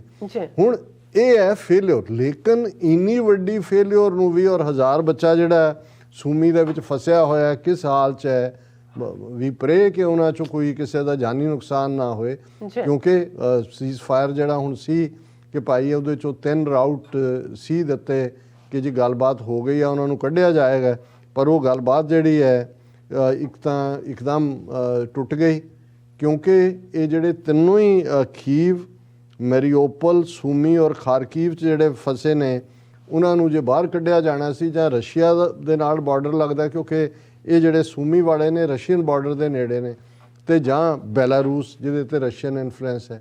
ਯੂਕਰੇਨ ਨੇ ਕਿਹਾ ਵੀ ਨਹੀਂ, ਇਹ ਨਹੀਂ ਹੈ, ਇਹਦਾ ਮਤਲਬ ਇਹ ਹੈ ਕਿ ਵੀ ਇਹਦਾ ਇੱਕ ਐਗਜ਼ਿਟ ਰੂਟ ਸ਼ੁਰੂ ਹੋ ਜਾਏਗਾ। ਉਹਨੇ ਕਿਹਾ ਵੀ ਨਹੀਂ, ਉਹਨਾਂ ਨੂੰ ਵਿਦਿਨ ਯੂਕਰੇਨ ਦੂਸਰੇ ਥਾਵਾਂ ਤੇ ਵੀ ਪਹੁੰਚਾਇਆ ਜਾਏ। ਉਹ ਗੱਲਬਾਤ ਟੁੱਟ ਗਈ, ਔਰ ਜਿਹੜੇ ਸਟੂਡੈਂਟ ਬਾਹਰ ਆ ਕੇ ਸੂਮੀ ਵਾਲੇ ਬੈਠੇ ਵੀ ਸੀ ਬੱਸਾਂ 'ਚ, ਉਹਨਾਂ ਨੂੰ ਵਾਪਸ ਹਦਾਇਤ ਵਾਪਸ ਚਲੇ ਗਏ ਨੇ। ਕੱਲ ਕੀ ਹੁੰਦਾ ਹੈ ਪਤਾ ਨਹੀਂ। ਹੁਣ ਰਸ਼ੀਅਨ ਸ਼ੈਲਿੰਗ ਜਿਹੜੀ ਉਹ ਬਰਾਬਰ ਜਾਰੀ ਹੈ, ਔਰ ਇਹ ਜਿਹੜੇ ਨੇ ਹੁਣ ਦੋਨੋਂ ਇੱਕ ਦੂਸਰੇ ਨੂੰ ਬਲੇਮ ਕਰ ਰਹੇ ਨੇ। ਰੂਸ ਯੂਕਰੇਨ ਨੂੰ ਕਰ ਰਿਹਾ, ਯੂਕਰੇਨ ਰੂਸ ਨੂੰ ਕਰ ਰਿਹਾ। ਨਾਲ ਦੇ ਨਾਲ ਯੂਕਰੇਨ ਨੇ ਕਿਹਾ ਵੀ ਇਹ ਜਿਹੜੀ ਰੂਸ ਦੀ ਪ੍ਰਪੋਜ਼ਲ ਹੈ ਇਮੋਰਲ ਸੀ, ਕਿਉਂਕਿ it emerged many of the routes would only take civilians to Russia or its ally Belarus, ਔਰ ਲੱਖਾਂ ਲੋਕ ਫਸੇ ਹੋਏ ਨੇ। ਪਾਵਰ, ਬਿਜਲੀ ਨਹੀਂ ਹੈ, ਪਾਣੀ ਨਹੀਂ ਹੈ, ਔਰ ਫੂਡ ਦੀ ਜਿਹੜੀ ਹੈ ਉਹ ਵੀ ਕਿੱਲਤ ਹੁੰਦੀ ਜਾ ਰਹੀ ਹੈ। ਔਰ ਸਭ ਤੋਂ ਵਰਸਟ ਪਾਰਟ ਜਿਹੜਾ ਉਹ ਇਹ ਹੈ ਕਿ ਦੁਨੀਆ ਭਰ ਦੇ ਵਿੱਚ ਸਫਰਿੰਗ ਆਇਲ ਪ੍ਰਾਈਸਿਸ। ਹੁਣ ਤੁਸੀਂ ਇੱਥੇ ਵੀ ਜਾਓ, ਪ੍ਰਾਈਸ ਕਿੱਥੇ ਚਲਾ ਗਿਆ, ਕਿਉਂਕਿ ਜਿਹੜੀ ਕਰੂਡ ਆਇਲ ਦੀ ਬੈਰਲ ਜਿਹੜੀ ਹੈ ਉਹ ਕੁਝ ਹਫ਼ਤੇ ਪਹਿਲਾਂ ਤੱਕ $65-70 ਸੀ, 125 ਤੱਕ ਪਹੁੰਚ ਗਈ। ਔਰ ਜੇ ਇਹ ਹਾਲਾਂਕਿ ਸੀਜ਼ ਫਾਇਰ ਕਰਵਾਉਣ ਦੇ ਲਈ ਇਜ਼ਰਾਈਲ ਦੇ ਪ੍ਰਾਈਮ ਮਿਨਿਸਟਰ ਵੀ ਖੁਦ ਉੱਥੇ ਗਿਆ ਹੈ। ਮੋਦੀ ਨੇ ਵੀ ਕਲੇਮ ਕੀਤਾ ਜੀ ਮੈਂ ਪੁਤਿਨ ਨਾਲ ਗੱਲ ਕੀਤੀ, ਪਤਾ ਨਹੀਂ ਹਿੰਦੀ 'ਚ ਕੀਤੀ ਕਿ ਅੰਗਰੇਜ਼ੀ 'ਚ ਕੀਤੀ ਜਾਂ ਰਸ਼ੀਅਨ 'ਚ ਕੀਤੀ, ਹੋ ਸਕਦਾ ਰਸ਼ੀਅਨ ਵੀ ਆਉਂਦੀ ਹੋਏ। ਲੇਕਿਨ ਟਰਾਈ ਜਿਹੜੀ ਹੈ ਉਹ ਹੋ ਰਹੀ ਹੈ। Even US secretary of state ਨੇ ਚਾਈਨਾ ਦੇ ਫੋਰਨ ਮਿਨਿਸਟਰ ਨਾਲ ਵੀ ਕੀਤੀ ਕਿ ਭਾਈ ਕੋਈ ਨਾ, ਹਾਲਾਂ ਕੋਈ ਕਾਮਨ ਮੀਟਿੰਗ ਗਰਾਊਂਡ ਨਹੀਂ ਹੈ। ਔਰ ਜਿਵੇਂ ਜਿਹੜਾ ਇਸ ਵੇਲੇ ਤੇਲ ਦੀਆਂ ਕੀਮਤਾਂ ਪਿਛਲੇ 13 ਸਾਲ ਦੇ ਵਿੱਚ ਸਭ ਤੋਂ ਜ਼ਿਆਦਾ ਨੇ। ਔਰ ਦੂਸਰਾ ਪਾਰਟ ਅਸੀਂ ਇਹ ਦੇਖ ਰਹੇ ਕਿ ਇੰਡੀਆ ਦਾ ਕਲੇਮ ਕਿ ਜੀ 17,000 ਉਹ ਤਾਂ ਚਲੋ ਵਾਪਸ ਆ ਗਏ ਠੀਕ ਠਾਕ, ਪਰ 1000 ਤੋਂ ਜ਼ਿਆਦਾ ਅਜੇ ਫਸੇ ਹੋਏ ਨੇ। ਹੁਣ ਜਿਹੜੀ ਗੱਲ ਜਿਹੜਾ ਤੁਸੀਂ ਬਿਗਨਿੰਗ ਦੇ ਵਿੱਚ ਹੀ ਬਰੀਫਿੰਗ 'ਚ ਕਿਹਾ ਕਿ ਕੀ ਇਹ ਯੂਕਰੇਨ ਰੂਸ ਦਾ ਇੱਕ ਹੋਰ ਅਫਗਾਨਿਸਤਾਨ ਬਣੇਗਾ, ਇਸ ਲਈ ਕਿ ਉਹੀ ਸੋਵੀਅਤ ਯੂਨੀਅਨ 1979 ਵਾਲਾ ਜਿਹੜਾ ਬਿਨਾਂ ਰੋਕ ਟੋਕ 50ਵਿਆਂ 'ਚ 60ਵਿਆਂ 'ਚ 70ਵਿਆਂ 'ਚ ਹੰਗਰੀ, ਚੈਕੋਸਲੋਵਾਕੀਆ, ਪੋਲੈਂਡ ਉਹਦੇ 'ਚ ਫੌਜਾਂ ਵਾੜ ਕੇ ਕਬਜ਼ਾ ਕਰ ਲਿਆ ਸੀ, ਔਰ ਉਸੇ ਥੱਲੇ 1979 'ਚ ਅਫਗਾਨਿਸਤਾਨ 'ਚ ਪਹੁੰਚ ਗਿਆ ਸੀ। ਪਰ ਅਫਗਾਨਿਸਤਾਨ ਫਿਰ ਜਿਹੜਾ ਹੈ ਉਹਦਾ ਵਾਟਰਲੂ ਬਣਿਆ। ਤਾਰੀਖ ਦੇ ਸਟੂਡੈਂਟ ਜਾਣਦੇ ਨੇ ਕਿ ਉਹ ਨੈਪੋਲੀਅਨ ਬੋਨਾਪਾਰਟ ਜਿਹੜਾ 4 ਚੁਫੇਰੇ ਜਿੱਤ ਦੇ ਡੰਕੇ ਵਜਾ ਰਿਹਾ ਸੀ, ਉਹਨੇ ਕਿੰਨਾ ਯੂਰਪ ਜਿੱਤ ਰਿਹਾ ਸੀ, ਅਖੀਰ ਵਾਟਰਲੂ ਦੀ ਲੜਾਈ ਦੇ ਵਿੱਚ ਉਹ ਹਾਰ ਗਿਆ ਔਰ ਪ੍ਰਿਜ਼ਨਰ ਬਣਾ ਲਿਆ ਗਿਆ, ਕੈਦੀ ਬਣਾ ਲਿਆ ਗਿਆ, ਕੈਦ ਦੇ ਵਿੱਚ ਉਹਦੀ ਮੌਤ ਹੋਈ। ਸੋ ਉਹ ਸੋਵੀਅਤ ਯੂਨੀਅਨ ਜਿਹਨੇ ਅੱਧਾ ਜਿਹੜਾ ਯੂਰਪ, ਈਸਟਰਨ ਯੂਰਪ ਉਹਦੇ ਕਾਬੂ 'ਚ ਸੀ, ਔਰ ਉਹ ਐਕਸਪੈਂਸ਼ਨਿਸਟ ਡਿਜ਼ਾਈਨ ਉਹਦੇ ਅੱਗੇ ਵੱਧਦੇ ਸੋਵੀਅਤ ਯੂਨੀਅਨ ਤੱਕ ਪਹੁੰਚ ਗਏ। ਨੈਕਸਟ ਪਾਕਿਸਤਾਨ, ਫਿਰ ਇੰਡੀਆ ਸੀ, ਕਿਉਂਕਿ ਇੰਡੀਆ ਨਾਲ 1970ਵਿਆਂ ਦੇ ਵਿੱਚ ਡਿਫੈਂਸ ਡੀਲ ਸਾਈਨ ਕੀਤੀ ਸੀ ਸੋਵੀਅਤ ਯੂਨੀਅਨ ਨੇ। ਠੀਕ ਉਵੇਂ ਹੀ ਜੋ ਜਿਹੀਆਂ ਡਿਫੈਂਸ ਡੀਲਸ ਪੋਲੈਂਡ ਨਾਲ, ਚੈਕੋਸਲੋਵਾਕੀਆ ਨਾਲ, ਹੰਗਰੀ ਨਾਲ ਸਾਈਨ ਕੀਤੀਆਂ ਸੀ। ਲੇਕਿਨ 10 ਸਾਲ ਦੇ ਵਿੱਚ ਸੋਵੀਅਤ ਯੂਨੀਅਨ ਦੀ ਡਿਫੀਟ ਔਰ ਉਹਦੀ ਡਿਸਇੰਟੈਗ੍ਰੇਸ਼ਨ ਹੋਈ। ਹੁਣ ਕਿਉਂਕਿ ਇਹਦੇ 'ਚ ਕੋਈ ਦੋ ਰਾਵਾਂ ਨਹੀਂ ਨੇ ਕਿ ਔਰ ਇਹ ਸਵਾਲ ਅਜੇ ਐਕਸਪਰਟਸ ਨੂੰ ਜਿਹੜਾ ਉਹ ਬਾਦਰ ਵੀ ਕਰ ਰਿਹਾ ਹੈ ਕਿ ਉਹਨਾਂ ਦੀ ਕੈਪੀਟਲ ਕੀਵ ਤੋਂ ਕੁਝ ਮੀਲ ਦੂਰ ਤੱਕ ਜਿੱਥੇ ਕਿ 40 ਕਿਲੋਮੀਟਰ ਲੰਬੀ ਟੈਂਕਾਂ ਦੀ ਕੌਨਵਾਈ ਪਹੁੰਚੀ ਪਿਛਲੇ 6 ਦਿਨ ਤੋਂ ਉੱਥੇ ਹੀ ਖੜੀ ਹੈ ਦੂਸਰੇ ਸ਼ਹਿਰਾਂ ਦੇ ਉੱਤੇ ਔਰ ਪੋਰਟਸ ਨੂੰ ਕਬਜ਼ਾ ਕਰਨ ਦੀ ਲਾਈਨ ਹੈ ਕਿ ਵੀ ਪੁਤਿਨ ਕੀ ਕਰੇਗਾ ਯੂਕਰੇਨ ਦੇ ਨਾਲ। ਹਾਲਾਂਕਿ ਜਿਹੜਾ ਉਸ ਨੇ ਪ੍ਰਪੋਜ਼ਲ ਦਿੱਤੀ ਹੈ ਉਹ ਬੜੀ ਖਤਰਨਾਕ ਵੀ ਹੈ ਔਰ ਨਾ ਮੰਨਣਯੋਗ ਹੈ। ਉਹਨੇ ਕਿਹਾ ਕਿ ਵੀ ਇੱਕੋ ਹੀ ਸ਼ਰਤ ਦੇ ਉੱਤੇ ਜਿਹੜਾ ਸੀਜ਼ਫਾਇਰ ਹੋ ਸਕਦਾ ਹੈ ਕਿ ਵੀ ਯੂਕਰੇਨ ਆਪਣੇ ਕਨਸਟੀਟਿਊਸ਼ਨ ਦੇ ਵਿੱਚ ਐਨਸ਼ਰਾਈਨ ਕਰੇ ਲਿਖੇ ਕਿ ਉਹ ਨਿਊਟਰਲ ਹੋਏਗਾ, ਨਾ ਉਹ ਨੈਟੋ ਵੱਲ ਜਾਏਗਾ ਨਾ ਕੋਈ ਹੋਰ ਨਿਊਟਰਲ ਹੋਏਗਾ। Acknowledge Crimea as a Russian territory. ਹੁਣ 2014 ਦੇ ਵਿੱਚ ਕਰੀਮੀਆ ਜਿਹੜਾ ਯੂਕਰੇਨ ਦਾ ਹਿੱਸਾ ਸੀ ਉਹਨੂੰ ਰਸ਼ੀਆ ਨੇ ਆਪਣੇ ਫੌਜੀ ਤਾਕਤ ਨਾਲ ਕਬਜ਼ੇ 'ਚ ਉਹਨੇ ਕਿਹਾ ਜੀ ਉਹ ਮੰਨੇ ਕਿ ਕਰੀਮੀਆ ਜਿਹੜਾ ਉਹ ਯੂਕਰੇਨ ਦਾ ਨਹੀਂ ਸਾਡਾ ਹਿੱਸਾ ਹੈ। ਫਿਰ recognise Donetsk and Luhansk as independent territories. ਹੁਣ ਇਹ ਦੋਨੋਂ ਹੀ 2-3 ਹਫ਼ਤੇ ਪਹਿਲਾਂ ਤੱਕ ਯੂਕਰੇਨ ਦਾ ਹਿੱਸਾ ਸੀ। ਉੱਥੇ ਵਾਰ ਚੱਲਦਾ ਰਹੀ ਸੀ ਲੜਾਈ ਗੁਰਿਲੇ ਕਿਉਂਕਿ ਉੱਥੇ ਪ੍ਰੋ ਰਸ਼ੀਅਨ ਲੋਕ ਰਸ਼ੀਅਨ ਸਪੀਕਿੰਗ ਲੋਕ ਜ਼ਿਆਦਾ ਨੇ ਪਰ ਉਹ ਕਹਿੰਦਾ ਜੀ ਅਸੀਂ ਤਾਂ ਮੰਨਾਂਗੇ। ਰਸ਼ੀਆ ਕਹਿੰਦਾ ਵੀ ਇਹ ਮੰਨੇ ਵੀ ਇਹ ਹੁਣ ਇੰਡੀਪੈਂਡੈਂਟ ਟੈਰੀਟਰੀਜ਼ ਨੇ ਔਰ ਇਹ ਜਿਹੜੀ ਨੇ ਨਾ ਮੰਨਣਯੋਗ ਨੇ। ਇਸੇ ਤਰ੍ਹਾਂ ਹੁਣ ਜੇ ਯੂਕਰੇਨ ਇਹ ਕਹੇ ਕਿ ਜੀ ਰਸ਼ੀਆ ਜਿਹੜਾ ਉਹ ਯੂਕਰੇਨ 'ਚੋਂ ਵੀ ਨਿਕਲੇ ਹਥਿਆਰ ਵੀ ਸੁੱਟੇ ਇਹ ਜਿਹੜੀਆਂ ਈਸਟਰਨ ਟੈਰੀਟਰੀਜ਼ ਨੇ ਇਹ ਵੀ ਵਾਪਸ ਸਾਨੂੰ ਕਰੇ ਕਰੀਮੀਆ ਵੀ ਸਾਨੂੰ ਵਾਪਸ ਕਰੇ ਤੇ ਮੈਂ ਮੈਂਬਰ ਵੀ ਬਣਨਾ ਹੈ ਨੈਟੋ ਦਾ ਔਰ ਦੂਸਰਾ ਇਹ ਵੀ ਪੋਸੀਬਲ ਨਹੀਂ। ਸੋ ਇਸ ਵੇਲੇ ਦੋਨਾਂ ਦੀਆਂ ਆਪੋਜ਼ਿਟ ਪੋਜੀਸ਼ਨਸ ਨੇ ਤੇ ਜਿਹੜਾ ਹੁਣ ਵਿਚਾਰਵਾਨ ਇਹ ਵਿਚਾਰ ਕਰਦੇ ਨੇ ਕਿ ਭਾਈ ਇਹ ਗੱਲ ਕਿੱਧਰ ਨੂੰ ਜਾਏਗੀ।